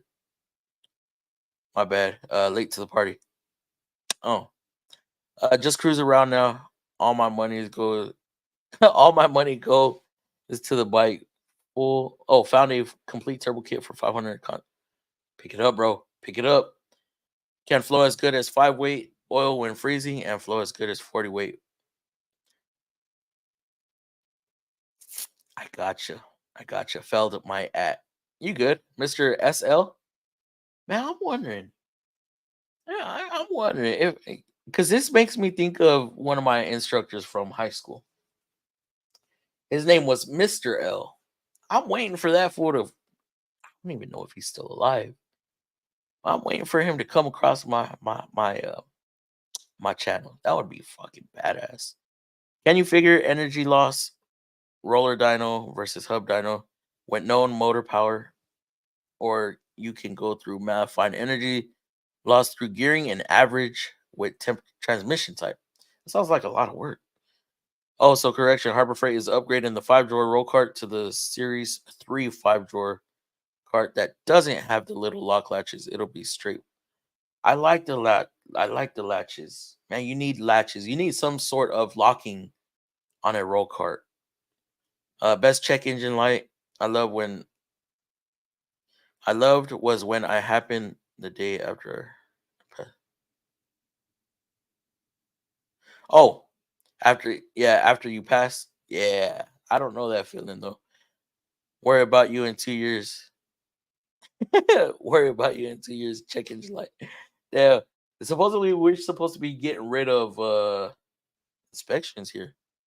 Being a mechanic definitely gives you an upper hand when buying a used vehicle compared to the average Joe. Thoughts on that? Hey, I mean, there's certain things we can look for, but I feel it's still a hit or a miss. You know, how many of y'all mechanics out there constantly being asked, "Hey, so and so has 80,000 miles on it. What do you think? Is it good or not?" I don't know. Everybody gives us crap about CVTs when there's a lot out there that go past 100K. There's a lot out there that don't make it past 30K. How do you really know? I don't know. I don't know. I hate getting asked that question. Here in Connecticut, CEL is automatic fail with emissions on OBD2 vehicles, no matter what's the cost. Ben, so you mean to tell me if their AC, if they don't have no refrigerator in their damn AC system and their check engine light is on, they're gonna fail? That is insane. Jonathan Trades, actually you have it backwards. What did he say? What was that? Yeah, that's too much work for me. Fluffy, do you own your scanner for use? Yes, I do. I do. I have my own. I still can't show it to y'all though, which sucks because there's sometimes I want to show y'all what I'm doing and how I come across as a dealer technician. But that's one of the reasons I got in trouble with Nissan in the first place was because I was showing my screen. I didn't realize when I was clearing up my computers and making sure all the files were on one hard drive, right? All my old videos and every video I've done, I keep all of them. I didn't realize back in the day, man, I was giving out so much information. I'm glad they didn't audit my channel. Damn. Was removing a fill plug on a Honda transmission. Sucker was on tight. Oh no. Oh no. They put the pressure transducer for the AC under engine or P code because have you seen what happens when the new pump sees up and tear the engine apart at 80 mile an hour? No, but the P code, a check engine light is for emission related issues, right? At least that's what I've always been told. And there's information in the ESM on what throws a check engine light and what doesn't throw a check engine light under P codes. Not every P code throws a check engine light. I mean, you want thinner when code. That's what I thought. You want thinner. But we have pumps, right? Pumps, and when it's cold outside, our pumps are slow as hell because that oil is so fucking thick. If that light is on, they fail instantly if the light isn't on but pending code, even with a pending code. Trying to get my brother to come pick up a 16 Ultima CVT recently serviced, and the owner, only one owner, 70K. Run that VIN, see if it has an extension on it, a CVT extension. Yeah, here in AZ, if you're, dude, that is what I saw the link. I'll be all right, quick. I'll jump on a few things. No problem wrenching. Hopefully, I'll come on. Cause I might have to kick it off at 12:30. I gotta work tomorrow. Last week, I went in at 1:00. I went with my brother-in-law when he was looking at a used truck. People try not to hide so much when selling cars. I went prepared with a scanner, and all I was checking these trucks, like I was getting paid for an inspection. I've tried that. Man, I'll see the smallest thing. I'll be like, hey, that's gonna be this much to fix. Man, yeah. Wait, how to? Are you also in AZ? Ooh, I think he said that before. Yes, he is. I don't know where though, but yes. And there's ice blocking.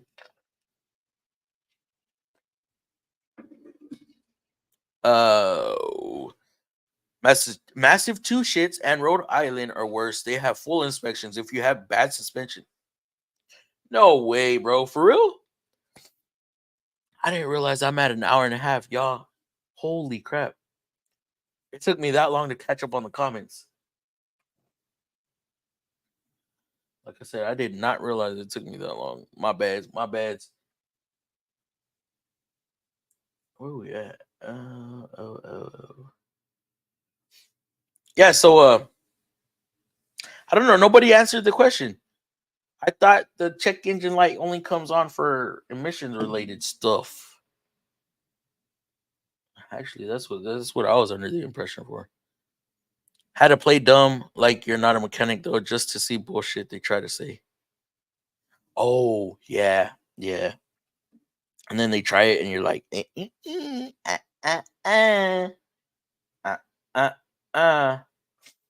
I did that with my Cobalt, man. I was trying to sell this shit to me for like $5,500. I walked away with $4,000. I had wheel speed sensor issues. Yeah, wheel speed sensor issues. Evap issues. What else did it have? I'm trying to think. It wasn't nothing crazy, but I mean, I got him for all of that. Suspension noise, yeah. Alignment, yeah, and the alignment was off because the damn one of the tires was leaking. But I still got him for that. You're rolling the dice if you're looking to buy a used late model GM vehicle without access to a scanner. Ooh. What question again? Turner said, let me see, where's his comment? Okay, so relating to this AC issue, he said they put pressure transducer for the AC under engine or P codes because have you seen what happens when new pump seizes and tears the engine apart at 80 mile an hour? I didn't realize he put 80 mile an hour, but at 80 mile an hour, I mean, we're running at like 1500 RPM, so it's nothing crazy. But why the check engine light got thrown on this vehicle for AC related? Like, why is it throwing a check engine light when I thought it was supposed to be for emission related systems like evap and misfires? You know, when it has to do with what comes out the tailpipe, how the AC system affects emissions enough to throw the check engine light. Like, why? I'm still trying to find an answer for this because I know what I'm coming up with in my head.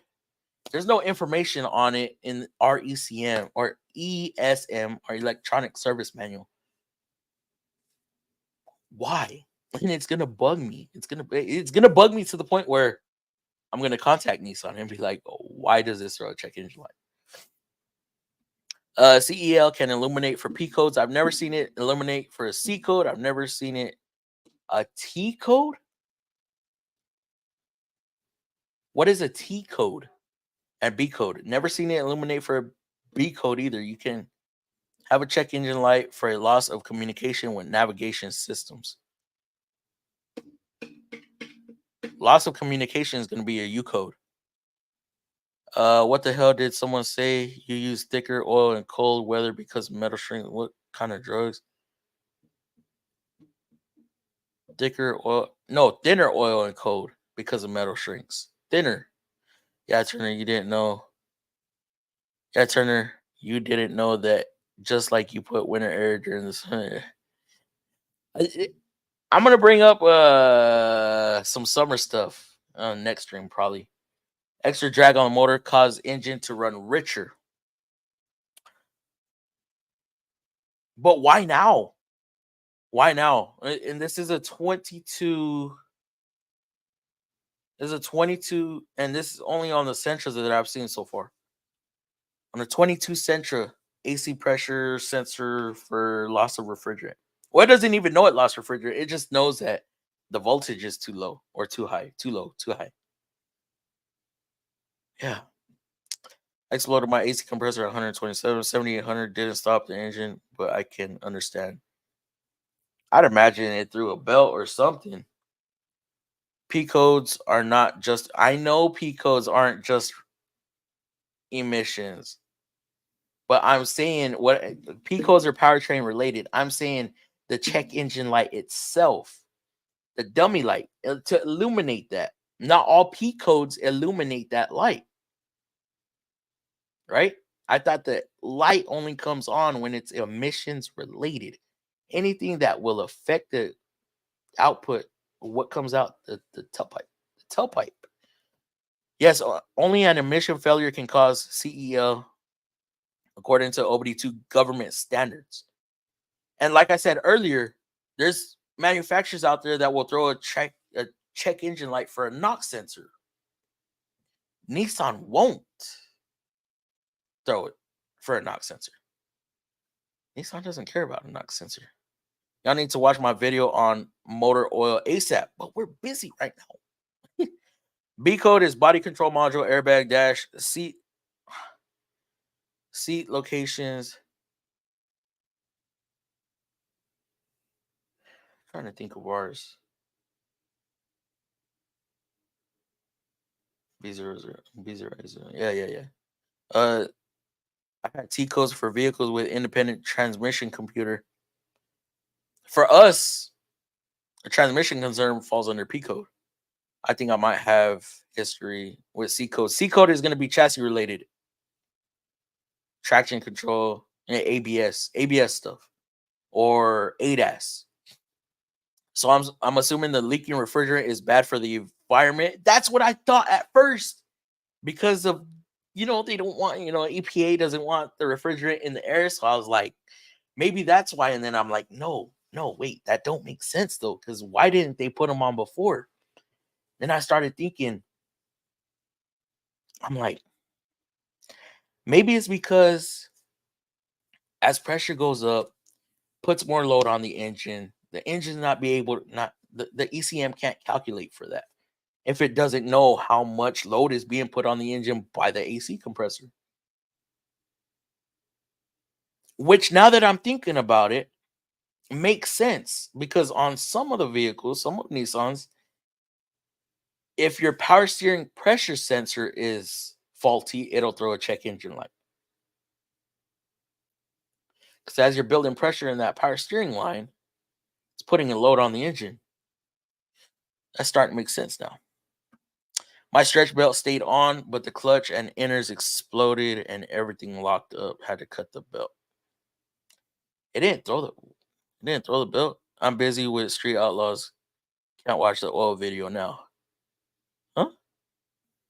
P codes will trigger the CEL if it's an integral part of the operation.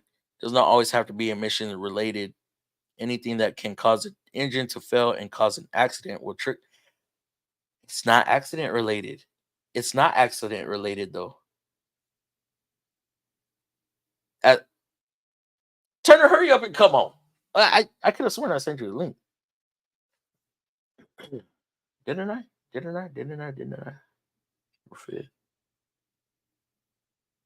Wait, hold up. Why the hell?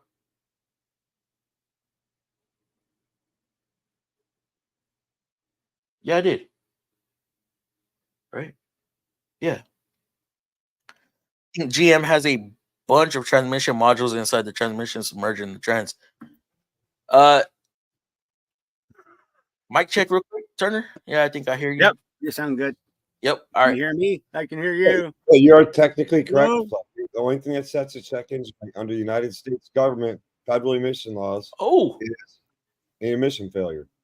But doesn't mean the cell won't come on from another failure, but that other failure is also an emission failure. So that so I guess it varies by manufacturer then also on what they want to illuminate.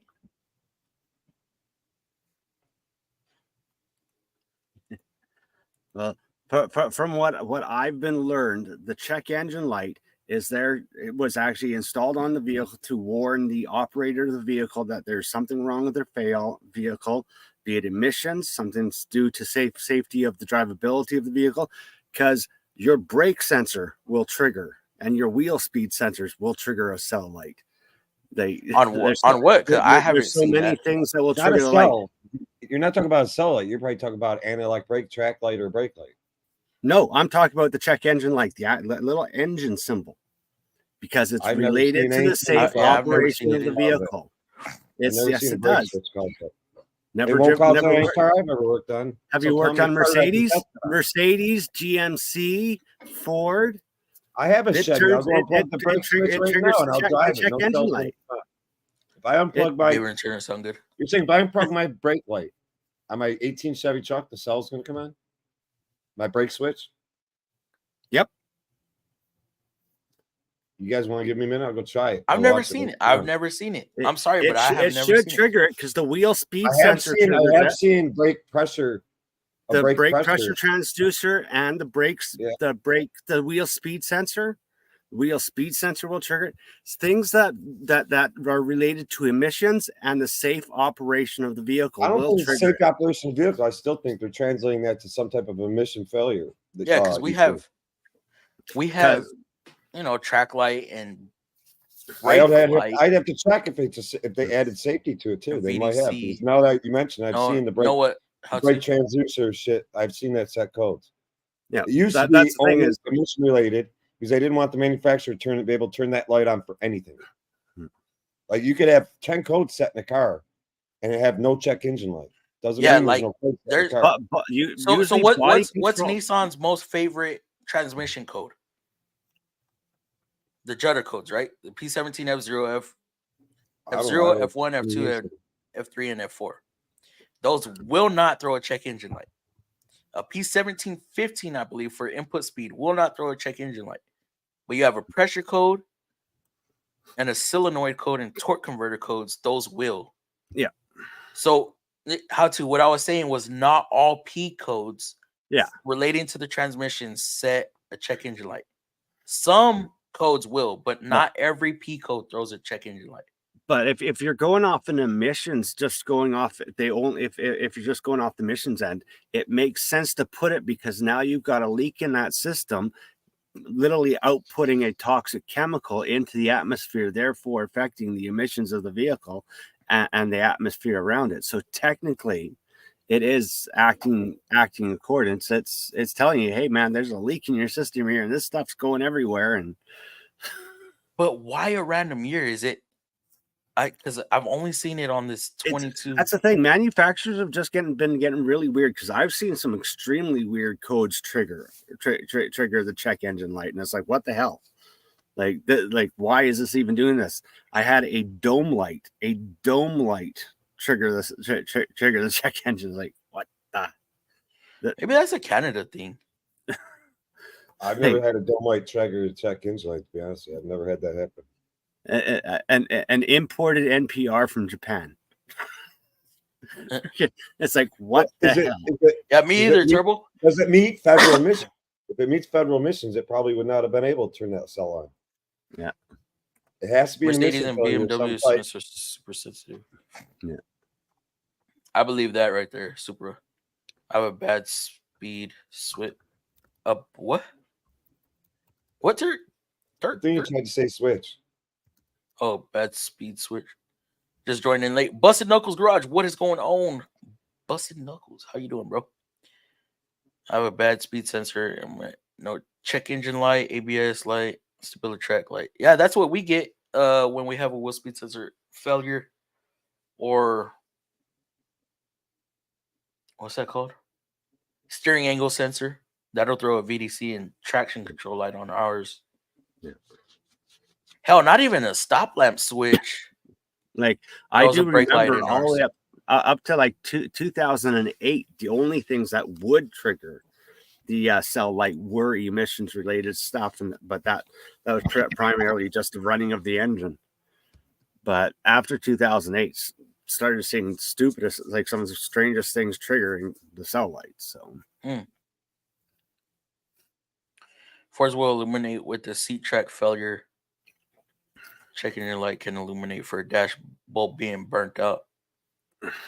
For like any dash bulb, emissions related can trigger cell. So on newer vehicles, maybe vehicle speed. That is because the system uses vehicle speed to calculate load. Okay, that makes sense. Never seen it though. Because they kind of almost every P code I've ever gotten that said it's check engine light, or any code that I got in a car that said it's cell light. And I thought, well, why the hell did that kick the light on? Usually you can look under theory and operation, it'll tell you if it sets light. Sometimes they're nice enough to tell you why it sets a light. And then I've made sense of, okay, they're considering that an emission. They're considering that an emission. I got your explanation for it, Fluffy. So, okay, so hold on. And back to the transmission thing, the transmission codes. We can have an input speed sensor code, right? A vehicle hardly move. Foot to the floor, hardly move. It won't throw a check engine light whatsoever. Input speed. Yeah. And what was that, Turner? I got an answer for why your AC triggered the code, because it will reduce the performance of the engine by applying resistance to the engine, therefore affecting the emissions of the engine. That's what I said. Because the pump is no longer moving freely or is lacking lubricating. And as the pump slowly starts to build up friction and heat and gets to the point where it's going to seize up, your emissions get worse and worse because the power on the engine is being drawn out. No. Because that pressure sensor also acts as a cutoff switch for us. Yeah. So it's not going to be spinning the compressor. It'll be spinning the pulley only because the clutch is no longer engaged. That's kind of funny. No, I decided to do a quick look and see if I can find the explanation for it. I have no idea. Comment on some heavy-duty systems. And this is what I got. I posted in private chat. It's what I got from from GM. This is GM's explanation of it. What's up? I said I'll do it. Okay, I'm just asking a question. It's 5 fucking times now. God damn. Comment on some heavy duty systems.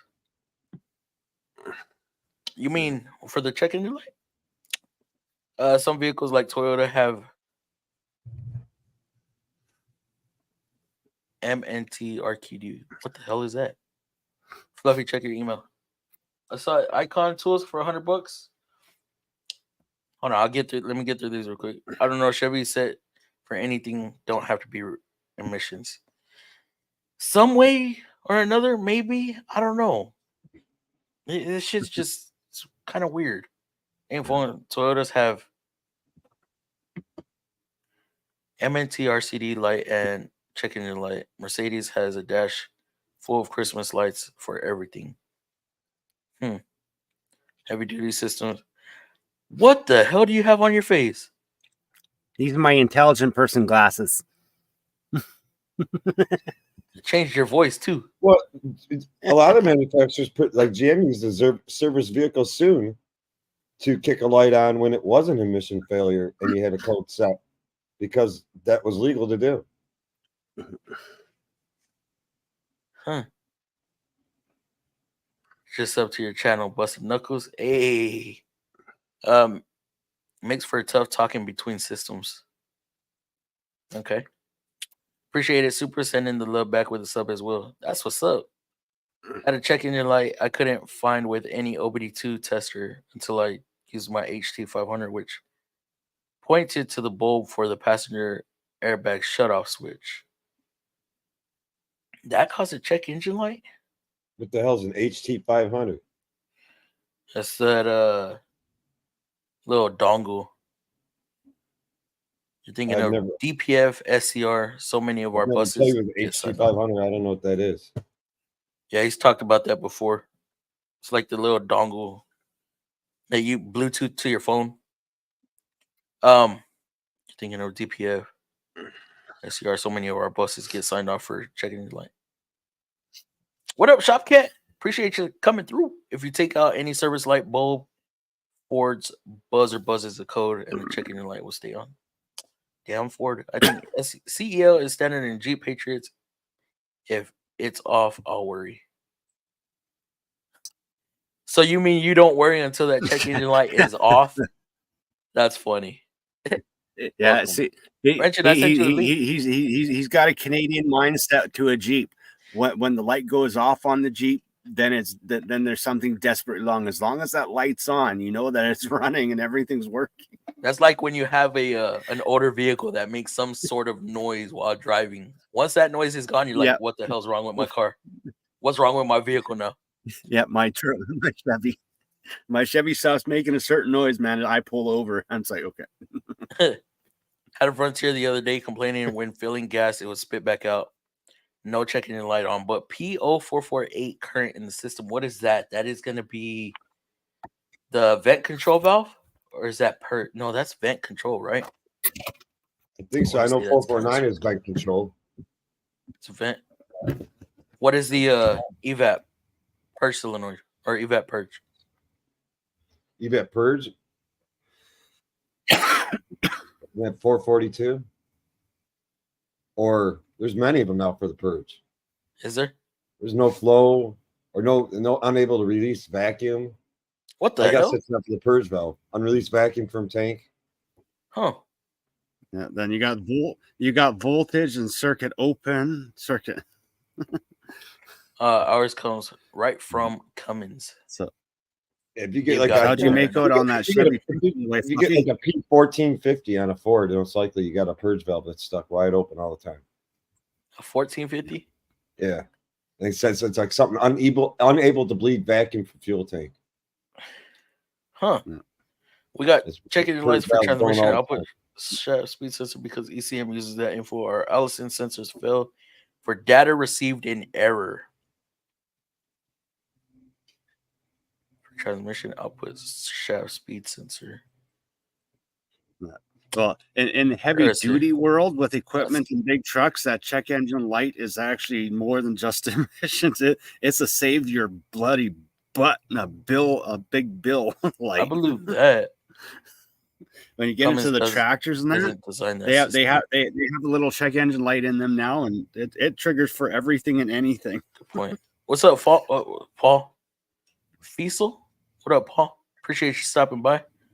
The knock sensors are coming. How'd you make it on that Chevy, Fluffy? Huh? How'd you make it on that Chevy? What Chevy? The one with the spark plugs. The one with the bad spark plugs. It was an employee. Those are employees.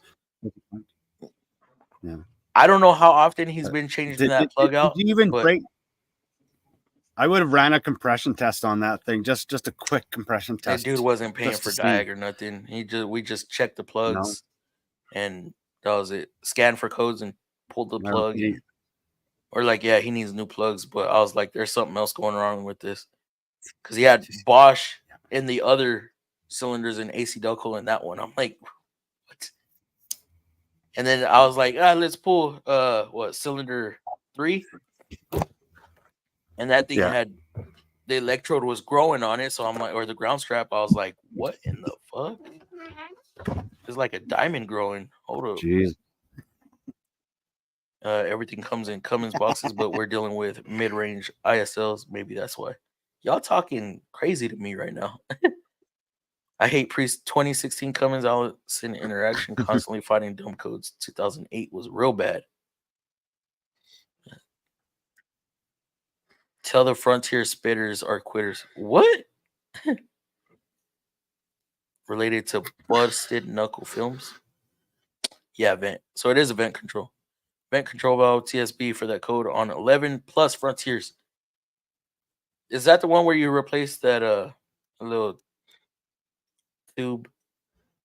You know what I did for that, Ben? Because you know how it has a little orifice in there? I'd throw that motherfucker out. Never have that issue again. I think for some time that hose went on back order. I was like, man, forget this. I just drilled out that orifice and it took care of it. Where'd that did it? Maybe the light is blown? Oh, I didn't throw a check engine light? Maybe. Possibly. We have amber check engine lights, which are something that needs to be fixed. Red check engine lights, which means you have 3 minutes to park up safe. You're getting shut down, and that's a tow home. Yeah, we don't, you know, four-wheelers, we don't have a red check engine light. That's interesting. And it just flashes at us. I created my name Busted Knuckles Garage and later realized there was Busted Knuckles Films, unfortunately. Have you run into any of the industrial Duramax yet? The doled down turbo on the Freightliners? You're the better one anyways. Damn. Donaldson builds and designs the system. We're all Cummins all the time. Not Sarah, we're all Cummins all the time. Wait, hold on. What you talking about, sir?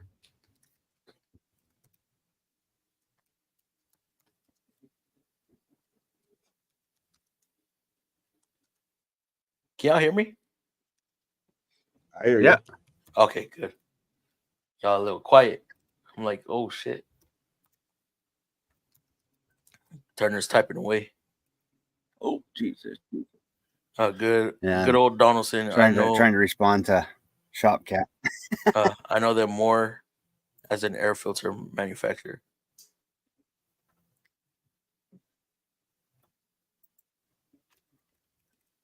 Donaldson designs and builds exhaust filter system for Cummins and Ford. Are you going back to work on Monday, Dave? Maybe. I've kind of enjoyed this week, so I fuck them. Oh. He said extended vacation. Hold up. No, I'll be back. Filler neck canister and vent hose replacement. Filler neck. Oh, he's gonna get back to work, and he's gonna have to work a lot of overtime to catch. You don't even want to know. Hell no, he ain't doing that shit no more. You don't even want to know who's been calling me, asking me all these different questions and shit. Yeah, you know whose dryer broke today? Oh, let's know. Do I know anything about electric dryers? I don't know anything. So is Jamie crying still? Is Jamie crying? So I said, call me when you get home. She's like, the light comes on when you open the door. It's just call me when you go home. And I asked her what kind of dryer she has. She calls me. I said, what kind of dryer you have? She said, it's a Whirlpool Gold. And I was like, when you open the door, you see on the right side of the upper corner, is there a black switch there? Like a little lever? And she goes, yeah. I said, push in on it. She goes, the light went off. I said, let off of it. She goes, the light went on. I said, push in on it again. The light went off. I said, okay, it's not the door switch. I said, 90% chance if you hit the button to start it and it's not coming on. I said, you have a bad thermo fuse in the thing. I said, it's probably like a $5 part. But it usually blows because one of the thermo sensors or temp sensors isn't accurate a little bit. So it gets too hot. I said, they sell a kit. You can probably order it on Amazon. I said, it'd probably run you about between 12 and 15 bucks. I said, all you got to do is take the back of it over and put the new parts on it. I said, but with a multimeter, I can tell you exactly what's wrong with it. Would you be willing to come check it out tomorrow after I get out of work? And I'm like, yeah, then we can negotiate some shit. I'm thinking to myself, yeah, I'll go over there and take a look at it for you. And when I get there, I'm going to tell her what I think. Because I'm not at work around the clock. Hell yeah. Appreciate it, Shop Cat. And after the argument, they'll both be laying in bed with a cigarette in their mouth going, okay, problem solved. I'll just look at her and tell her, I said, I told you I'd get you to smoke.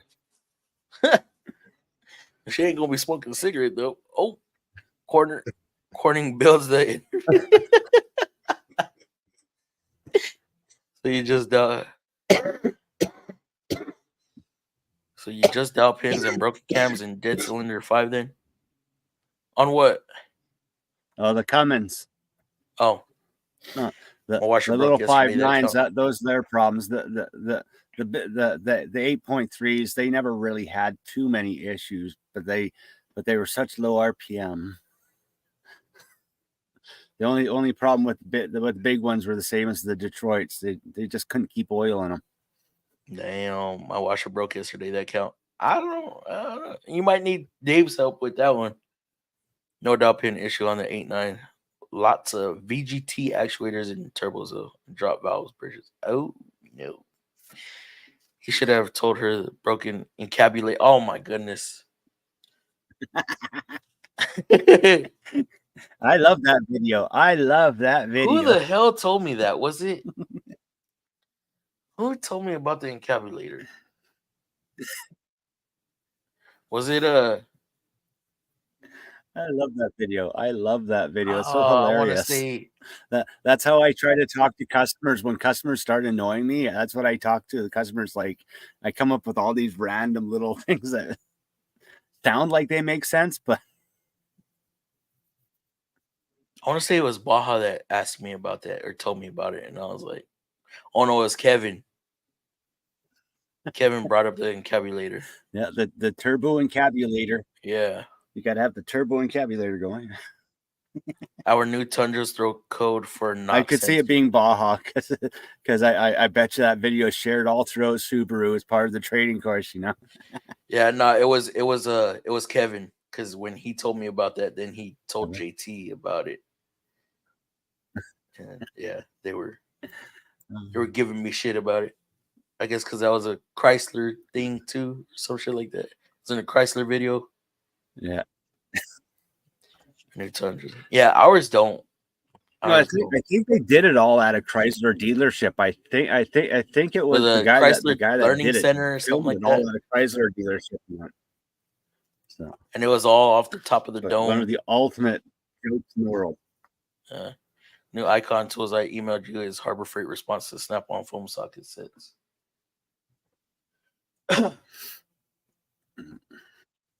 Why is this thing so blown up? Oh no, let's just.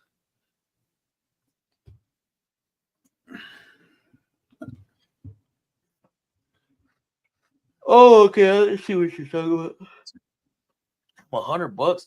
I'm telling you, some of these icon tools are so overpriced for what they are. They're trying to be competitive with the tool trucks, but yet they're still priced up. I used to drop BS like the turbo encabulator at Canadian Tire when I was shopping, and not my CT overalls. People would ask me about their cars. I went in the shop. Oh my god, awesome! Yeah. Yeah. Oh god, there are just as many gullible people up here as there is down in the stateside. I tell you, it's really easy up here. Well, per capita, there's more by you. That's messed up. It's only about 2 or 3% of our population that's that gullible. You're lying. It's a large amount. I don't know. Haven't you ever watched those late night shows? Which one? I'd have to agree with you. There's way more people here that are gullible. I mean, we have a show called The View, and everybody in the crowd claps. A bunch of crazy ladies talking out their ass. So I'd have to say that whole crowd is gullible.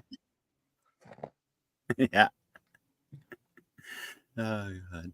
There's a few things that I can name off that people are gullible about. I just don't want to get into that. Yeah. I'm gonna turn this channel into something else. Yep. So I would ask you, Dave, how your week was, but we already know that. Turner, whatever happened with that Rogue? Oh, I still haven't got the valve cover gasket yet. There was another one you had, didn't you? No, it's the same one. I did all the suspension on that Rogue. That's all done. I'm just waiting for the valve cover gasket to come in now, and then I can get that done. But the last couple of days I've been working on my vehicles. Had the Chevy that I needed to do the valve covers on, freaking goddamn 6.5 diesels, and now I've got to hook up the I got to hook up the vacuum to my truck to keep the oil in it while I retap my oil plug. I made an oops today. Uh-oh. What'd you do? You put an impact on it. Oh, my goodness. Well, Shopcat, it's actually not funny anymore. There's various vehicles that call exhaust gaskets muffler bearings.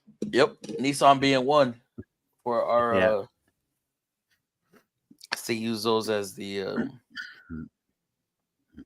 well, we don't utilize a flex pipe on some. So it uses in my defense, I was using the old brushed. I was using the old brushed. I was kidding. Are you serious? I was in a rush. I wanted to get it done, so I lined it up. But I was using the little the small underpowered snap-on. It should not have done anything. I just wanted to get my truck done and over with.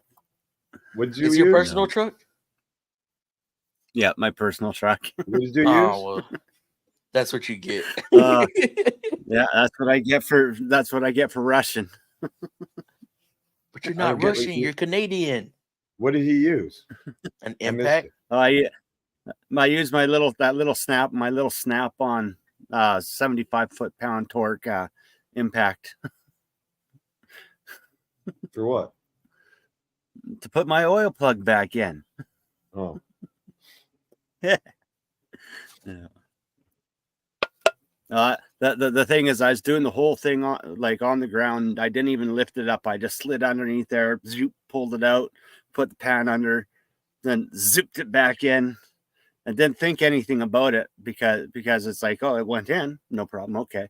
So I went and filled it up, started driving, and I'm like looking underneath, drip, drip, drip. Yeah, fuck. Oh well, I got a shot back. I can change the oil without losing any oil. So you think you stripped it or completely? I think I cross-threaded it out. I think I cross-threaded it.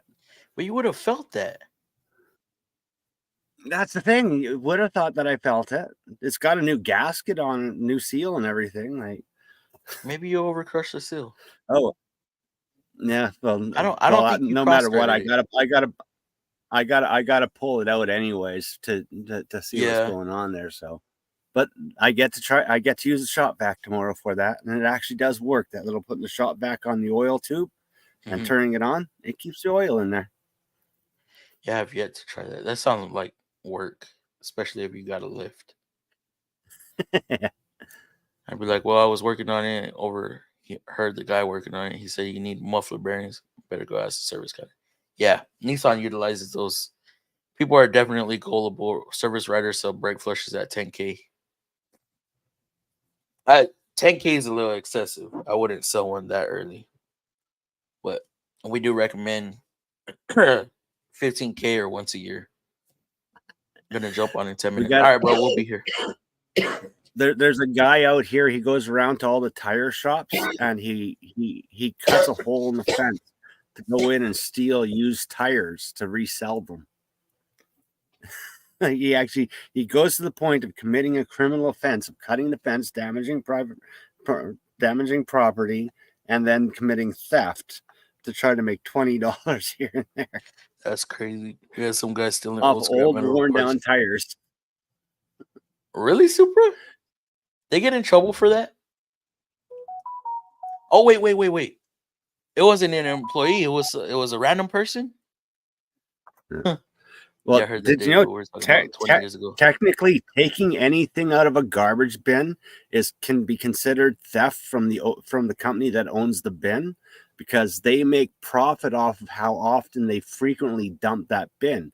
So the faster they fill that bin, the more money they make. So if you're taking stuff out of that bin, makes that bin lighter and it doesn't fill up as fast.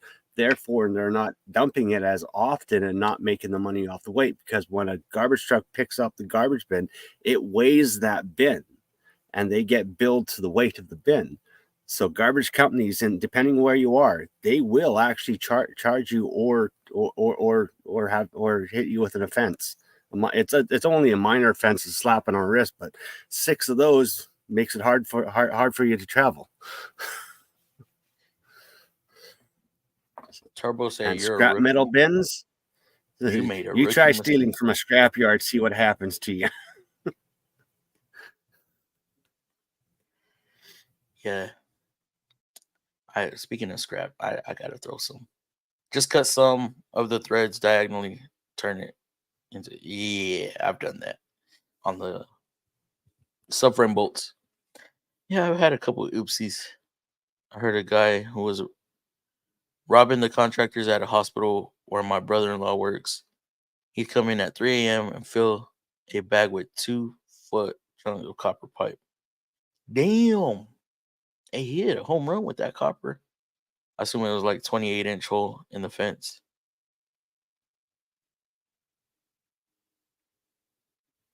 He's not paying attention, Shopcat. So let's make fun of him right now. Never mind. I'm just texting my tow truck driver. Oh, did you ever get that vehicle from your live that you were talking about? The one that they signed the contract and say, "Oh, I don't got to pay you." Actually, the tow truck got here and he ended up calling paid, because apparently he called his lawyer, and his lawyer asked, like, I left him the copy of the contract, and it says right there on, like, you signed to these terms that if the vehicle remains in my possession and my property until bill is paid in full, and so the lawyer said, well, you signed the contract. And yeah, so if you sign the agreement stating that you agree to the terms that the vehicle remains in my possession, he's like, oh, so what am I going to do? He said, none of that. The vehicle's not under warranty. And you're taking it to a private shop or a private mechanic. The lawyer explained it all to him, so he called me up. So he transferred me the money. I gave him the address, and he also had to pay the tow bill and a 1-day storage fee. So it cost him a lot more than if he would have just paid it outright at first. Yeah, well, I don't know where some of these people are getting these notions that they're no longer responsible. It's out my responsibility to sue the manufacturer to get paid.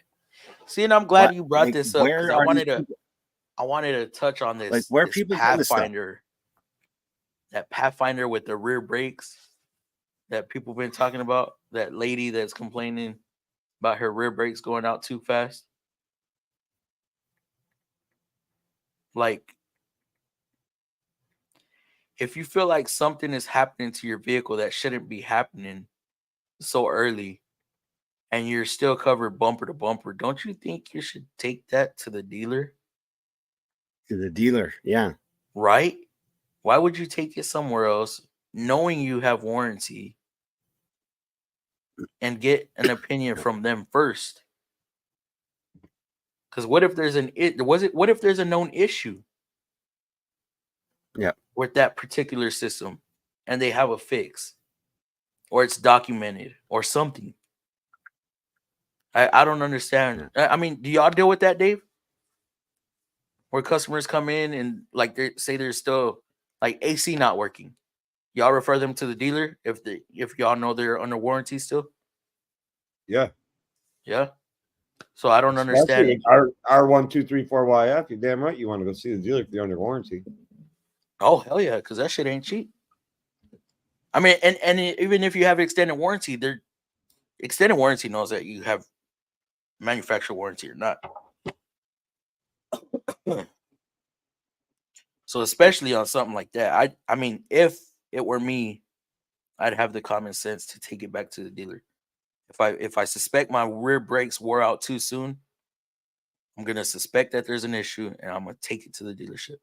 Now, there's different variables why they could wear quickly, but can't really discuss that right now.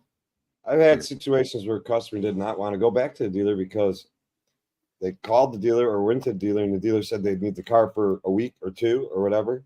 That sucks. And they call us and ask us if they if we could look at it, and if we found out what was wrong with it, how long would it take to fix? And we always say, well, depends on what's wrong with it and where parts got to come from. If we need parts, and we've had customers bring us their car under warranty. They'll pay for the repair. All under warranty and pay us to fix the car because they just couldn't find a dealer that could satisfy their needs of doing it fast enough. The dealers claim they were out of freaking loaner cars and all that crap. I don't want nobody quote me on this, but I believe, and this goes towards any manufacturer, you can contact the manufacturer and possibly get a reimbursement. Like, say it was really that urgent that you couldn't make it to a dealer, or all the dealers were booked or whatever. I believe you can get reimbursement for something that's under warranty. But it has to be like, you got to jump through hoops, though. I know that for sure. They probably only would pay the dealer. What's that? They probably would pay out once you bitched enough. They'd probably pay out what the dealer would have got paid for the warranty work. Yeah, that's what I mean. If you're on a Canadian standpoint, the manufacturer of the vehicle's under warranty, they have legal right to demand the vehicle be taken to them for repair before it goes to a tertiary shop and stuff like that.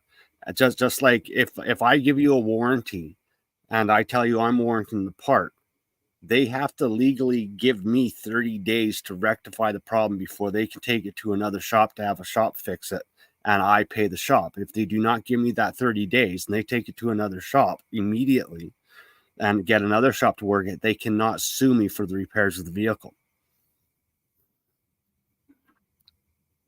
And same with the dealership. They have to give the dealership a set amount of time to take the vehicle. So if the vehicle's under warranty, the dealership can deny the pay or the claim because they did not take it to them first. Okay, there's some good information right there. That's and there's a misconception that dealerships are always out to steal. It's not true. It's not true. I don't know where that came from. I don't know. Yeah, I know. But because we deal with a lot of dealerships are no more guilty than anyone else. That what? What was that, dealerships aren't guilty of anything else that any other shops are guilty of. True. It's just, and dealerships like you look at Midas up here. Dealerships have to follow certain rules that the manufacturer sets in place.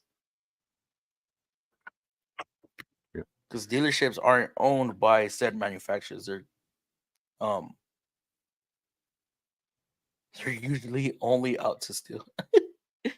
Dealerships are franchise. A lot of dealerships are franchise owned. So they're like independents, but on a bigger scale. Look at a lot of these big franchise shops. Pet Boys, and you look at the bigger franchise shops, they won't warranty brake pads unless you do rotors and pads. Even though your rotors are brand spanking new or perfectly fine, don't even need machine, just scuff them up a little bit. No, we're not going to warranty the pads unless you pay us another $600 to do the rotors. Like, that's ridiculous. I read about that somewhere. Yeah, that is ridiculous. Because pads and rotors can get expensive. You know how many shops don't especially even have Firestone Midas. You know how many shops don't even have lathes anymore? Yeah. Yeah. Well, I'm talking about brake rotors that don't even need to be laid. Like they're like the car's only a year old, only been driven a couple thousand kilometers, and the rotors are still like new, not even a groove in them, not even heated. Misconception. That's a big misconception. And they're like, no, you gotta replace them. that everything either needs to be machined or replaced. You don't always need the machine. So how would you bed But a new set of pads to the rotor? They'll bed the same way they did the first time.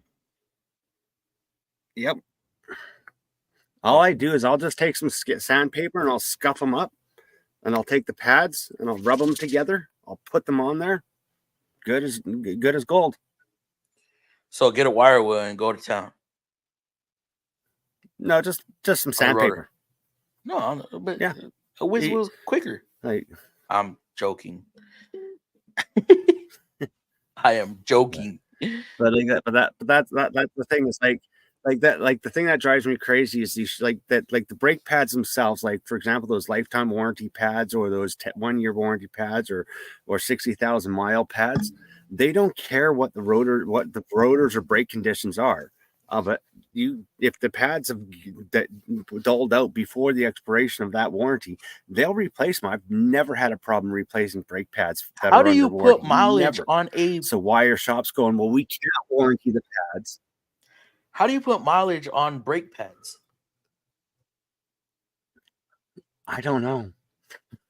You write down the mileage on the dash. That's on the dash. I know, but like, you could drive cross country. How many times are you using those brakes versus in the city and stop and go? Yeah.